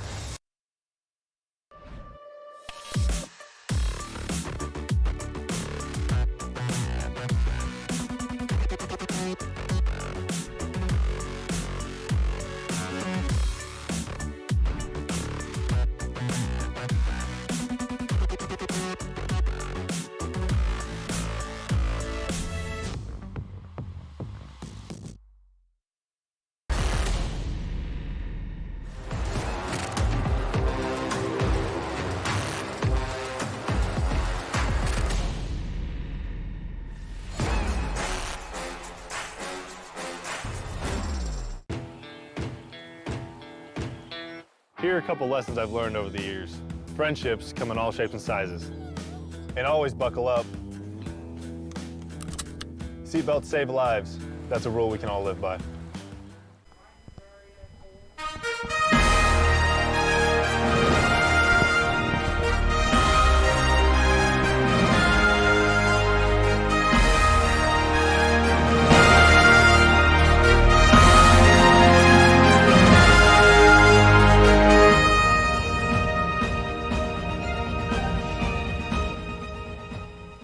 Welcome back into the Boise State Gay Pants Esports Arena, continuing our coverage of NACE Collegiate Overwatch. I saw Boise State pick up a win on map number 1. Grand Canyon gets choice for Hybrid, and anytime anybody gets choice on Hybrid that isn't Boise State, we go to Kings Row, which is exactly where we are heading, D'Angelo, and Boise State has a very, very set game plan. We have seen quite a bit on them for Kings Row. What's that going to be? Probably Ryan Zarya. If Cal is feeling spicy, we can go Ryan Diva, but there will 100% be a Reinhardt on both sides. And as I'm told by Doc, Grand Canyon is one of the many people that likes to run Rein Zarya on King's Row, so we also fully expect to see that from them. So at least in tank form, it will be a battle of who can play their hero better and who can do it with their tank partner better. So we see the lineup for Boise State. Plato, Kel, Goblet, Chosen, Maxwell, a large bagel. So Plato and Kel in full focus here. On those tanks, as you mentioned, expecting a Rein Zarya from Boise State and expecting a Mir there, at least on the tank side for Grand Canyon. Grand Canyon had a little bit of a fight there on map number 2, but overall I think Boise State got it done. As you mentioned, it does actually sound like we're going to have a substitution. It sounds like Frost will be in for the Boise State DPS, which is interesting. Usually we've seen Frost on that Sombra. Is there anything else that you think Frost brings to the team, D'Angelo, to help out Boise State on King's Row? Frost brings good Mei play to the team as well. I mean, as his name implies. Makes and so sense. if Frost were on the Mei, I would expect not only to see great walls, but also between you and I to come up with some great puns just for how amazing Frost is for that Mei play. And King's Row is definitely the map where if you're going to pull out a Mei, this is probably why we subbed Frost in. And we talk about it all the time, the wall and maul with the enemy Reinhardts. We've seen some great Mei walls from Frost in the past. As you mentioned, Boise State, Grand Canyon, week 9 of NACE regular season play, wrapping up the regular season. Both these teams with some spectacular starts. Boise State at 8-0, Grand Canyon at 7-1. So obviously do the math. If Grand Canyon wins, there would be a tie atop the standings. And here is the lovely, dreary view of King's Row for what feels like the millionth time here on the Boise State stream, D'Angelo. And we have seen every nook and cranny of this map as we wait for the teams to load in. So we shouldn't expect to see a ton of flanks get taken advantage of from either team because, as you've said before, everybody has seen every nook and cranny of King's Row. It'll all come down to the frontline fight. And we see that Mei on the defense with the Cassidy, the Mr. Cole Cassidy CC man himself, prepared to defend King's Row. And it looks like a Brig and probably a Symmetra if the Brig got up there. Whether or not they keep that Symmetra will be interesting. Ready to go here. Would expect Boise State to be the defending team that we saw. As very rarely does a team win the map and then choose to attack. As here we go. Looks like that Brig was just for scouting purposes only. As we'll pretty much get a Mir. We will get a Mir across the board. It'll be Ryan Diva for the tanks as Boise State takes down Red Dawn's Immortality Field, but their health bars are the ones that are suffering. Going to force out Chosen's Immortality Field, but a huge pick from Plato onto Flamehead. The Maywall will go down for safety, and Grand Canyon is running for the hills. The Antelopes have to run with their tails behind their legs as they lose their main tank first. Grand Canyon, Azwar got an amazing Maywall onto Plato, but Plato, they didn't push on Plato. I don't think all of them knew that he was hidden away in that cubby as the Reinhardt, which is really strange to not know a Reinhardt's location. But Plato is very lucky to have survived that fight after an amazing Maywall. And we see Maxwell getting value on the Cassidy. Well, there's another great Maywall, so that's going to force Frost to throw down a Maywall of their own. We're going to see the Deadeye come out immediately, though. Maxwell not able to find any value as Boise State will lose 1, but they'll trade 3 in the process. And Grand Canyon once again going to look for the resets here. As Frost will go chasing a great pin onto Pinnacles, going to destroy the mech, and Boise State once again helps out their main tank with a great wall. And that is good. If you're not there for your main tank and Azwar is on the Mei, your main tank is going to spend the entire game running back to the point from spawn, get progressively more triggered, and everybody has a bad day if your Reinhardt is having a bad day. And now we see Frost winning the Battle of the Mei with that Blizzard, and I expect to use it this fight and win. There it is, Fish. There's the Blizzard right on cue. Grand Canyon had nothing for it. They'll throw out a Deadeye from Sweet Potato. That will return to its original value of nothing. And now Boise State right off the Blizzard. That was a great job by Frost, and we mentioned they get brought in for one reason. That's to play the Mei on King's Row, and hey, it worked pretty well. That was a fantastic needle thread by Plato there. Relatively inconsequential, but actually going through the doorway instead of hitting either side of the door, especially while bringing a baby diva with you. That was nice. That was nice on a mechanical level. And now Plato needs to further show mechanical skill with denying not only that shatter, but Boise State needs to be ready to get out of a Blizzard. However, we have sound barrier, so it'll really be down to Bagel for that if we can't get out of it. There's the Blizzard that's going to go down. Maxwell immediately eliminated. Kel will throw out the Diva Bomb, and it's actually Q-Tip sound barrier that will be used. Boise State will go down with theirs still intact, and thanks to that Blizzard from Azor this time, it looks like Grand Canyon might have a chance at the point, but they have lost a couple of members. Plato getting taken down there, and now I think Grand Canyon should unlock the payload. We'll see if Boise State gets back in time. Azor got the value out of the Blizzard that Grand Canyon needed. Boise State did not get the value out of the Lucio ult that they needed. However, a large bagel can 100% bring this back with an aggro beat to get us back onto the point, trying to eliminate their Reinhardt. There is the aggro beat, a great block on the shatter from Plato, but unfortunately they will get forced off the point, and that will unlock the payload and give Grand Canyon a bit of a time extension. They'll kill both Boise State tanks, and that should be a full reset for the Broncos. Grand Canyon Azor is definitely the person to look out for, and Maxwell, I know he wants that Deadeye flank, but it looks like he was found out by Q-Tip. Q-Tip knows exactly where that Cassidy is at, and Maxwell is forced to reset, costing Boise State a little bit of time. But because we have both DPS ultimates, most notably the Blizzard, we should be able to stop them from full capping this second point. It just depends on how far they get the payload. Both Blizzards have one team fight so far. We'll see if Frost can continue that trend. Is quite a few ultimates up online, and Q-Tip's sound barrier is probably the first one you got to worry about as we get a Deadeye from Maxwell. Sweet Potato would use theirs as well. The Blizzard does go down from Frost, and Boise State will lose 1-for-1 on a great Diva Bomb for Pinnacle. Bagel, though, helping out the team, going to take down Azor. Q-Tip going to hold on to that sound barrier. So despite the Blizzard Deadeye not getting too much value, it's still a one fight for Boise State. And that's all we needed, especially now that we have the amplification matrix on the side of Chosen.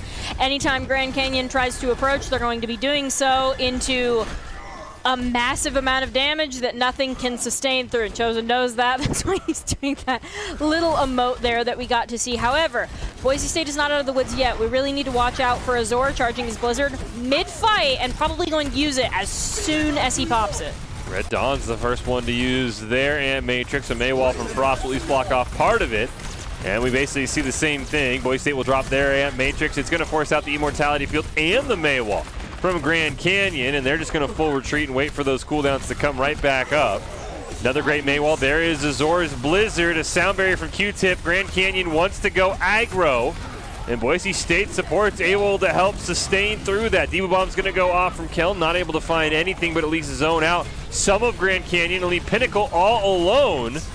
And Boise State will be able to find that one there. Sweet Potato going to use the Deadeye. Not able to find much value as Boise State gets a second elimination, this time on to Q-Tip, and that puts the Broncos up 1 as Plato fresh off the respawn. Another Immortality Field goes down, a large bagel popping off, another elimination before losing their life, and Frost going down as well, the Sweet Potato and Flamehead, but Boise State is driving Grand Canyon back little by little. Kel, king of the point contests. Fantastic. Going back to Cart, going between Cart and the high ground where nobody on the side of Grand Canyon can reach them. Kel, single-handedly, through touching the Cart and balancing high ground, stopped them from pushing the Cart, and now we have a full reset, and Frost is closer to Blizzard than Azor is. And so it's likely that we will be able to win this fight in the next 30 seconds. Better male wins. 30 seconds is all Grand Canyon has. They'll pop their Deadeye after Maxwell found nothing with his, but a great Maywall is basically going to cancel all of that out. Shield holds for Plato, and we'll get a reset. Frost has the Blizzard, needs to get it off for Boise State. There's a shatter for Plato. That's going to land onto 4, plus the Sound Barrier Blizzard combo is going to wreak havoc on the Grand Canyon line. We talked about the tanks when this map started, and Plato ends the push for Grand Canyon off a huge shatter. Fantastic. There was also the Frost Blizzard that comboed with that. So between Plato and Frost, there was a little chance that Grand Canyon was going to get that point to the second. And that's exactly what we expected when they started pushing the payload. Right, Fish? We expected Frost in particular to be able to get good Blizzards, but also for Plato to be able to deny them and just be aggressive on that Reinhardt. That's some fantastic Reinhardt and May play. I mean, a great job by Boise State bringing in Frost, playing this May role perfectly when they needed it. And we'll see what they have offensively. Got a little bit of a ways to go here, but nothing too crazy, though. It did take Grand Canyon quite a long time to cap the first point, unlock the payload, and I would expect another mirror match here, so I'm curious how much more success Boise State will have attacking this time than Grand Canyon did. First point, better Maywall wins. And we saw Azor is more than capable of putting forth a good Maywall. And Plato needs to watch out for that. And Boise State, more importantly, needs to watch out for Plato. Because especially, I mentioned it before, Fish, but especially against a May, your Reinhardt needs help. Boise State, interestingly enough, showing Farah. I'm curious. Yeah, they weren't going to stick on that. And we'll kick this thing off as it looks like full same comp for Boise State. I would expect the same from Grand Canyon here in map 2 of Nace. As D'Angelo mentioned, better Maywall is going to win this one. All eyes on Frost and Azor. Frost wall will go down, not find anything. That's a Maywall that Azor would love as it cuts off 2 members, but Boise State on the high ground, able to adapt. And both teams will survive the first Maywall showdown here, though Flame had taken a little bit of damage, forced off the point, has a sliver of HP. That is a huge pick off the back of Frost Maywall. Huge. And Boise State can immediately start capping. Better Maywall wins, and Chosen was there with access to the high ground to watch out for Plato after Azor's amazing Maywall. And Frost, it took him 2 Maywalls to get the one that we really needed to win the fight. But honestly, considering it was immediately the second, and now we're setting up to full wipe their team, I think Frost did great. Frost and company do pretty much wipe up the team. It's only Azor and Red Dawn left. They will both go down. Boise State will unlock the payload with significantly more time than Grand Canyon had, and now they can start pushing with the Blizzard already in their back pocket. Frost is again winning the battle of charging that May Blizzard quicker, and as long as we use ours before Azor is able to 100% his own Blizzard, we should be able to use the Blizzard to just win this map outright, and possibly a Cassidy ult if we need it with that Deadeye. Curious if Boise State will take the fight before Bagel is there. Currently just pushing the payload. Maxwell, ooh, great Maywall boost there from Frost. Wasn't able to find anything, so both Deadeyes will be used. The Sweet Potato will use his, and Boise State will just simply retreat behind Plato's shield to safety. Blizzard's going to go down, Huge. and Frost has him in a great position. They're going to catch out Azor, who's going to be forced to use Huge. the Cryo Freeze. Another great Maywall, but a huge sound barrier is going to save the team for Q-Tip there, and Kel eats Azor's Blizzard. That might be the difference maker, though Chosen is the first one eliminated. Did get the Matrix down in time. Boise State's also going to lose Plato as sound barrier comes out from a large Bagel trying to sustain the 4 members left alive. Now it's an even 4-on-4 without the help of their Reinhardt. The Diva Bomb not able to find anything. Kel's trying to get the mech ult. Can't quite find it. I don't know how that didn't find Q-Tip with how close they were. Great use of the wall riding. But Boise State is still just sort of slowly pushing. Finally, we'll get a reset. A shatter Huge. through the payload, but a great Maywall from Azor is going to stop them. One last chance here for Boise State. They just need to hop on the payload being contested by the few members Grand Canyon has left alive. Diva Bomb YOLO from Pinnacle, gotta get value. Finds a great pick onto a large Bagel. That could maybe set Grand Canyon up for success as they trade it out, but unfortunately, Boise State is 0.7 meters away. They should be able to win this with one more elimination, and they will, and they'll go up 2-0. So the May ults weren't as impactful as we were predicting, Fish, on that last point there, but the May play was just as impactful as we always knew it was going to be. And we see a large Bagel play of the game. This has got to be one of his team-sustaining sound barriers. Yeah, the big sound barrier is there. That was really the Boise State threw everything at Grand Canyon, knowing there's nothing Grand Canyon had left. Blizzard, a huge shatter from Plato in that fight as well. Absolutely. And real quickly, before we go to break with Boise State on match point, D'Angelo, what do they need to keep doing to finish off Grand Canyon and not let them get back in this series? Boise State struggled a little bit with ultimate usage, but I think we've more than put that behind us because we are now using our ultimates not only correctly, but to great impact. And the only times it's not completely working out for us is when Grand Canyon is able to just play with their own ultimates and just be good. So Boise State is no longer completely misusing their ultimates. It's only being denied if Grand Canyon is playing exceptionally, which occasionally we expect that from a team like this. We expect to not be able to team wipe every time we use a Mei ult. It's still a very impactful ult, and it still has the potential to win team fights, as we've seen.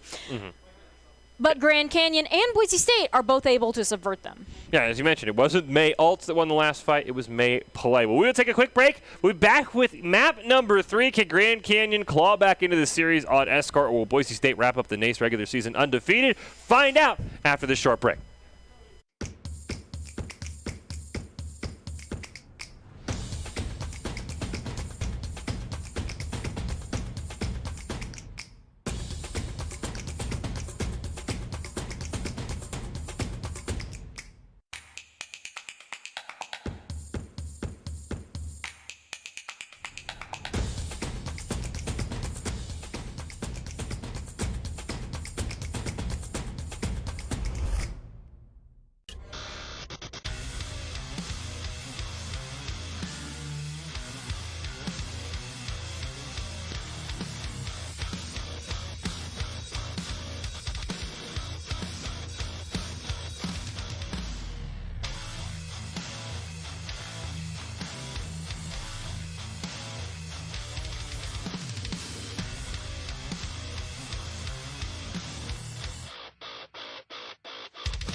Visit NationalGuard.com to begin your guard adventure.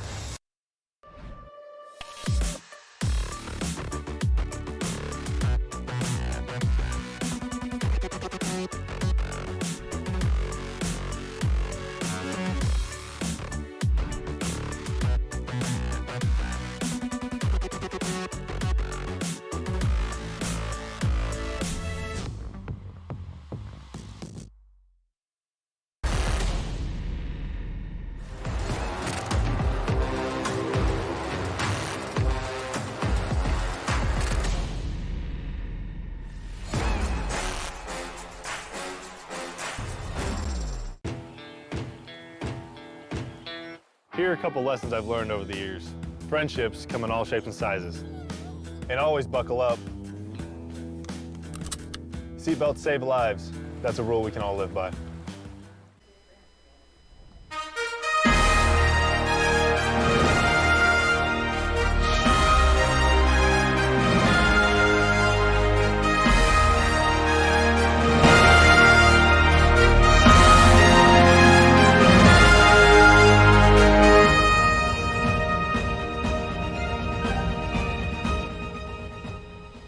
Welcome back into the Boise State Gate Pants Esports Arena, watching more NACE Collegiate Overwatch. Boise State taking on Grand Canyon. Heading into Game 3 on Escort. Boise State currently sitting on match point, looking to wrap this one up with an undefeated regular season. Fish and D'Angelo calling all of the action here. And so far, Grand Canyon's put up a little bit of a fight, but Boise State's done a great job thwarting it. What does Boise State, how can Boise State make sure they take this one home, D'Angelo, wrap up the NACE season undefeated on Escort? We need to continue to get value out of two major ultimates, Lucio Beat and May Frost. So we're really going to be watching Nerdy, who is subbed in for Bagel, and we're really going to be watching Frost, who we've seen on Kings Road did an amazing job. And I have full faith in these two players that they will be able to use their ultimates the way that they were intended to either freeze the entire team or stop a team wipe respectively. Well, we're going to go to Junkertown, which is an Escort map we haven't seen. So maybe not May. Too often. As I said, I don't think the May is going to get as much value here. So what else in Frost's pool can he maybe pull out here to continue to play the way he played on Kings Row? We've seen Frost have great success on Sombra, and Sombra is a hero that Frost has put a lot of work into, and it would definitely be great to see kind of like the fruits of his labor, as it were, like to get to watch that, because we don't get to see Frost play very often, but when we do, he's always making big plays on whatever hero he's on. We've seen him make big Symmetra plays. We just watched a whole highlight reel of Frost May plays. Yeah. And I do think that Frost has the ability to show us a Sombra highlight reel on Junkertown. Well, here we go as we get a quick breakdown of the rules for NACE Overwatch. Best of 5. Boise State currently sitting up in the series 2-0. We've already got rid of Control and Hybrid. We're on to Escort here for Junkertown. Boise State picks up the win. Then they will be heading to the NACE playoffs undefeated. as we look to get ready to go. Curious to see, as you mentioned, if we will see that Sombra for Frost, who was absolutely dominating on the May on Kings Row, or if there's something else up their sleeve, and what plans Grand Canyon has. Because again, Junkertown's not a map you see too often. They had map choice after losing Kings Row. So I'm very curious if they've got some sort of sneaky, maybe cheese comp here at that first checkpoint to maybe steal a quick win on a couple of fights. There's no way they don't have something planned when they pick Junkertown. They either have an exceptional sniper player, aerial player, or they have some sort of Bastion cheese comp planned. Because if you're going to Bastion cheese, Junkertown is the map for it. Haven't seen too much aerial play from them. We've seen Sweet Potato was really good on the Sombra, so I'm very curious, as you mentioned, if maybe there's a Bastion play. Bastion not able to get, hasn't gotten too much run recently here, as we will kick this one off. And speaking of snipers, Boise State has one there, I would assume. Yes, that is Maxwell, who's looking to get some value. Boise State actually running the double sniper with Frost there on the Hanzo, and Grand Canyon's trying to do the same thing with a double sniper lineup of their own. So I'll be curious to see if that is exactly, who wins the battle of the snipers, as D'Angelo mentioned here. It's going to be Sweet Potato with the first headshot of the game on to Maxwell. Frost now looking to redeem his fallen sniper friend. Nerdy will get the revive off. No punish from Grand Canyon, so that will allow Boise State to get back at full strength. But Grand Canyon all the while is just slowly pushing up the field. Plato now looking for a flank on this wrecking ball. Going to get behind the whole team. Finds the Mercy, but not quite able to slam down in time. Q-Tip taken very low, going to get eliminated by Plato, and that is huge. That's going to deny any res. Boise State needs one more pick. Unfortunately, it's Sweet Potato getting all the picks. They're going to get another one on to Chosen. Kel now jumping into the front line. Sweet Potato with their third elimination. But luckily for Boise State, the rest of Grand Canyon not able to stay alive, so they'll kind of cancel out and force a reset. So I think that Sweet Potato is the player that they thought was worth picking an entire map off of, and so far it definitely seems like Sweet Potato is living up to that. One thing I will say in the battle of the snipers, since both teams, actually since we just switched, I do expect Boise State to get a ton of res value on that Mercy, because in a double sniper comp, especially if they're not running a tank that can get on you, it's unlikely Mercy will be denied the res. With the double shield tanks there, I don't think there's many opportunities, as Grand Canyon's going to lose 2 members, including Sweet Potato. And that is a huge pick. And with the swap, there is no res available for Grand Canyon. As the Dragon Strike from Frost will come through. The Valkyrie going to be used there by Nerdy, but so far Grand Canyon staying alive. Gravitic Flux plus the Minefield. Great little combo there for Boise State. It's going to net them 1 elimination. And Flamehead going to be taking quite a bit there, going to get stunned, and will just simply reset off the edge with some assistance from a giant boulder. Which is what we were expecting when you Gravitic Flux into a Mines. You're expecting to kill at least somebody, and we absolutely did. We got value eliminating their Sigma, which is huge. But now Boise State really needs to watch out for, Boise State snipers need to watch out for the infra site. For the next couple of seconds, there will be minimal peeking, if any at all, and that's why you don't peek. That's a great headshot from Sweet Potato. We will need to watch, however.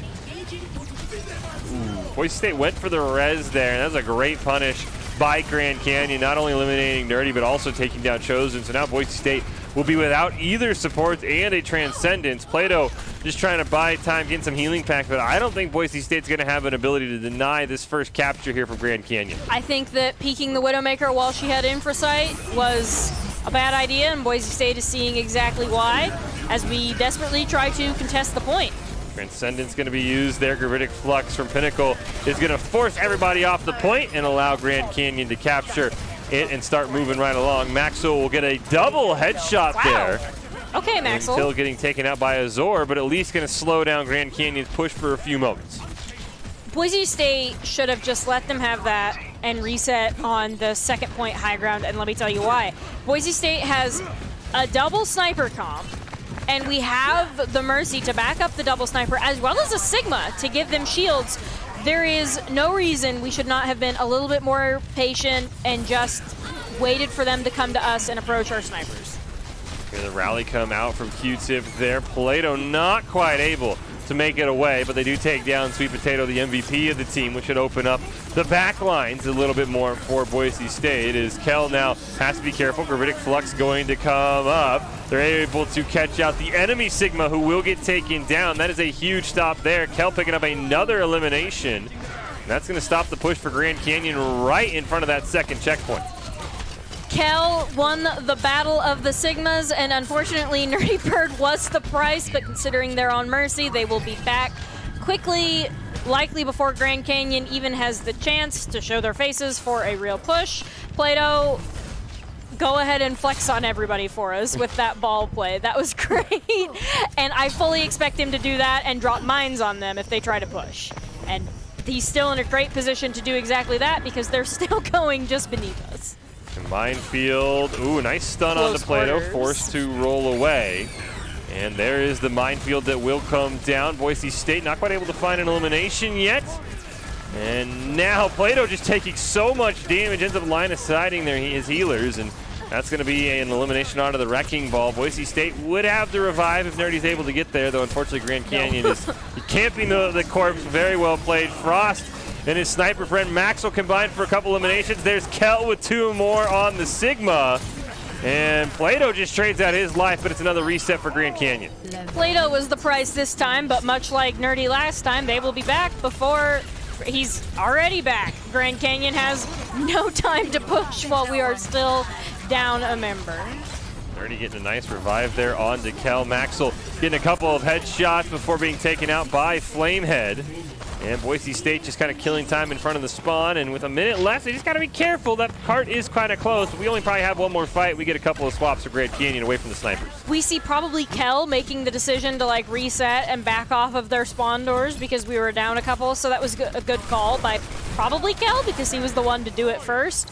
And now Frost is in a good position to use his own Dragon Strike. But what we really need to watch for is most likely their Orisa ultimate or an unexpected rally to thwart Boise State's plans. And there it is. There's the supercharger. Dragon Strike is going to annihilate most of the backline. Only Red Dawn's Immortality Field is keeping them alive. And as soon as it gets taken out, Boise State immediately racks up 4 kills. Looking to finish off Sweet Potato and Pinnacle. And I don't even know if Grand Canyon's going to get a touch on the point. Flamehead will go to the Wrecking Ball, but that was a fantastic Dragon Strike by Frost. We knew that they were going to be in close quarters. Frost positioned himself accordingly, and I honestly didn't expect anything less. Flamehead looking for the stall. Plato will just simply drop mines in front of the cart. I don't think anyone else from Grand Canyon can get there in time, especially with Maxwell guarding the doors. Once again, Grand Canyon will get the first point and then some. And Boise State set up in a pretty relatively nice spot here to win this series 3-0. So it was relatively of little consequence that Boise State blew some ultimates first point and didn't reset using the high ground because they got the high ground in the end anyway, just because their comp was so fast. But that is a micro thing that would have cost them against like SCAD, for example, which we saw earlier tonight.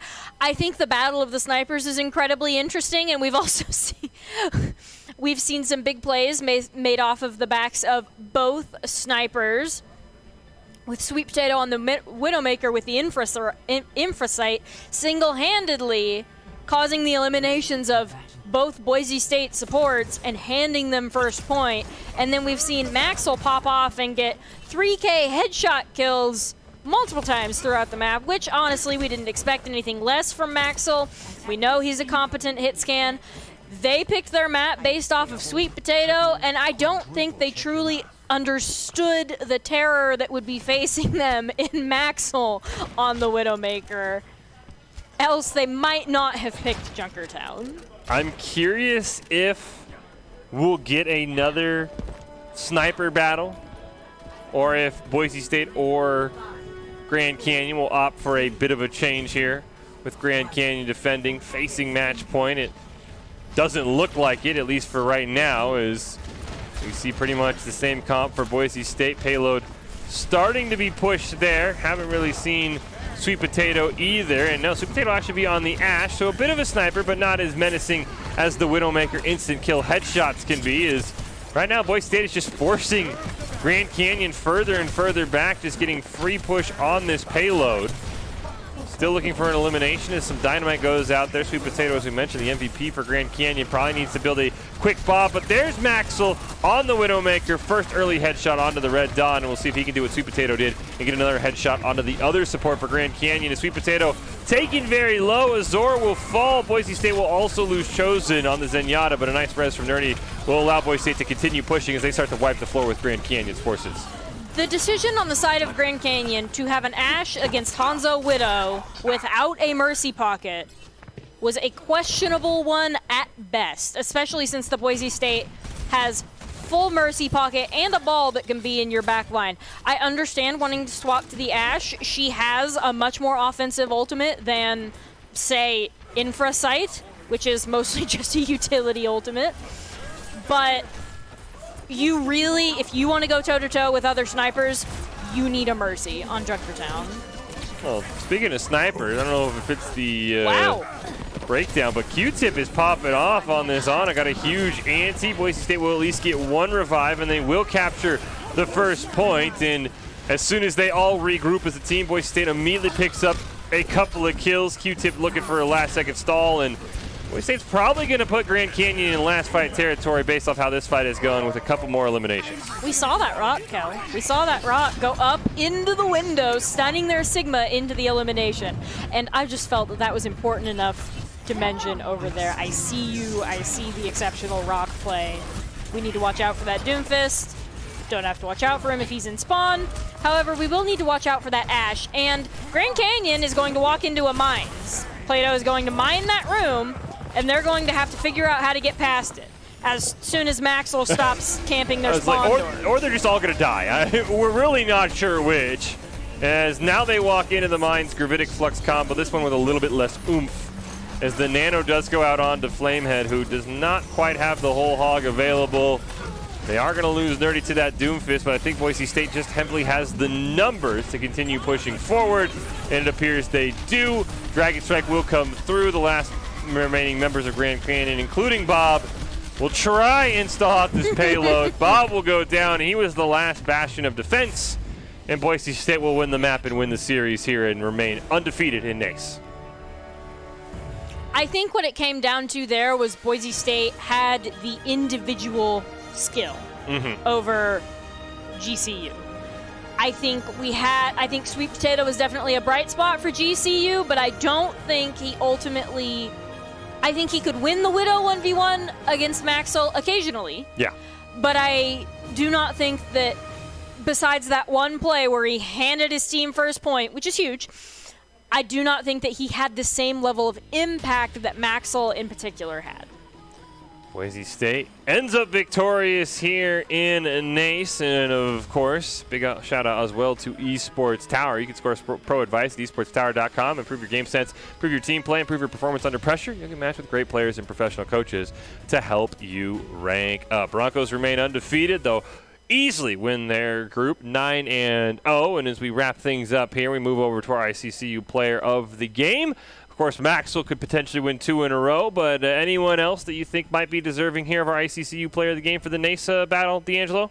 I think we should give it to Frost, not only because we don't see Frost very much, but when we do, he pops off. As we've seen, he wasn't as dominant as a Hanzo as he is Mei on King's Row, but that's just the nature of a Mei on King's Row. Yeah. The better Mei just wins, and in that case, I do think that Frost did. No BM to Asnoir. They also did amazing on the Mei. Frost and Plato were just more in sync overall than the GCU Mei and Reinhardt. I would 100% agree. I think Frost is very deserving. If you want to give it to the other, I mean, Maxwell and Frost are probably battling it out because Maxwell just took over on Junkertown and absolutely popped off and kind of used the map choice of Grand Canyon against them. We will find out who it's going to be, and we are actually both wrong. It will be Kel, who landed some insane gravitic fluxes, not only solo but also comboed up with the minefields. We saw that rock into the window, Kel. I don't know if it'll be on this highlight reel because not too many eliminations came off of it. But Kel is, as told to me by Doc, probably the most mechanically and overall skilled in-role player on this team. So it just makes sense that Kel would be the player of the game because on every map he's ever played in, he has consistently some of the best play on the Boise State team. And this is a bomb that was fantastic, but GCU really should have been able to counter. Yeah, there was that bomb got a little more value than it should have. We don't get to see the fantastic rock snipe that you mentioned. That was really just fantastic. But these gravitic fluxes were huge. And player of the game brought to us by Idaho Central Credit Union. Believes a great player makes the team more successful, just like Idaho Central is helping members achieve financial success. Kel is your ICCU player of the game. Well, as we start to wrap things up here, D'Angelo, do you have any big takeaways from this map that we had? Or this match against the Grand Canyon, I should say? Boise State was not ready for their Junkertown map pick to be used against them. Cal, again, is an amazing player, deserves player of the game. And I will say that Frost, it's really sad that we don't get to see more because he always does an amazing job when we put him in. Yeah, Frost was fantastic. Well, before we wrap things up and have our top 5 plays, I do believe we have an interview with one of Boise State's support players. That is Chosen, who's joining just over to your right, D'Angelo. And Chosen, talk to us a little bit about this matchup against Grand Canyon. There was a lot of NACE implications. How do you think the team performed? I think we did really well. We got to play like our comfort pick, which is Rush, on Kings Row in the first map, which is always pretty easy for us. Like, we're really comfortable taking that mirror. And then Junkertown, it's just, I don't know, we just sort of closed it out, played our comfort picks. Mark always loves playing Widow, so it worked out.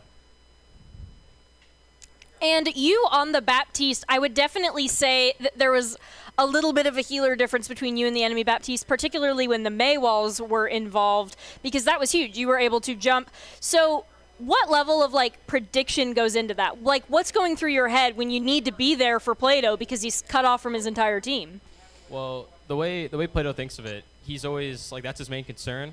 And so I know like every fight their May's going to try to wall him off. And as soon as it's out, I'm in Plato's ear telling him, hey, like, you're good. Like, I have LOS of you. Like, I have Lamp. Like, keep pushing. Or, you know, if we do get messed up by Maywall, I'll yell at him like, yo, kite, kite, kite. And then just break wall so that we can save him and then keep going from there. Is Maywall usually something that you would have to use an Immortality field for, or can you usually just gain high ground and then heal them through it? Kind of depends, like, how well they're able to, like, push onto their Maywall. Sometimes if it's not clean, we still have LOS, I can keep him up, and Kel, depends on how much DM Kel has, where he can just, you know, keep Brian up that way, plus the healing, it's enough. It just depends on how much resources we can put into Brian based on their Maywall. And how do you avoid, because I noticed you were playing Zenyatta against the double sniper on the Junkertown, and how do you deal with the constant threat of both of those snipers as a Zenyatta? Honestly, I was kind of running it down on first point. I was a bit bored. Cleaned it up on defense. But on first point, I was kind of just peeking everything because I felt like it. That makes a lot of sense. And that is perfect. yep. If it's more serious, I wait for their snipers to sort of like look at my snipers. They're not really paying attention to me, and then I peek. That's more of the smarter play. Yeah. You peek after somebody else has somebody, either sniper on either team, has gotten their head blown off. That's when you peek. Right. You just don't want them looking directly at you. Which makes total 100% sense. Yeah. Well, there you go. That is Chosen, Boise State support. Admitting some of the faults in a 3-0 win, but having some fun doing it nonetheless. Well, I think that should do it for us here tonight. We have our top 5 plays presented by the Idaho Army National Guard, who invites you to take your impressive critical thinking skills into real time. More than 10 jobs offering a $20,000 bonus and your gear's choice paid for. The Idaho Army National Guard is one of the best teams out there. Reach out on Twitch at iGuard Gaming. And here are your top 5 plays as Boise State remains undefeated in NACE.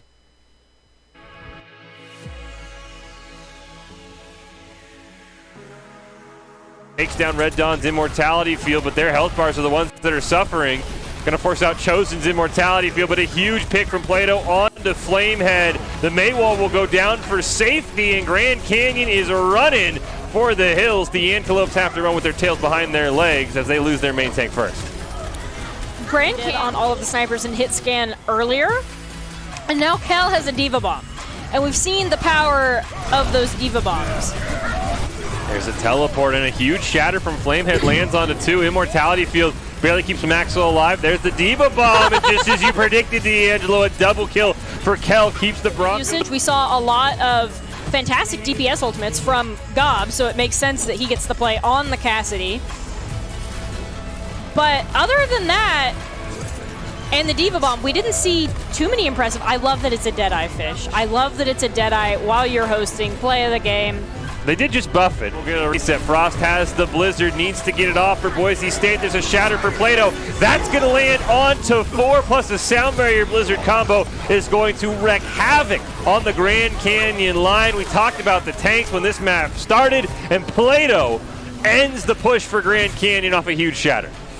The second, and now we're setting up full wipe 13. I think Frost did great. Frost and company do pretty much wipe up the team. It's only Azor and Red Dawn left. They will both go down. Boise State will unlock the payload with significantly more time than Grand Canyon had, and now they can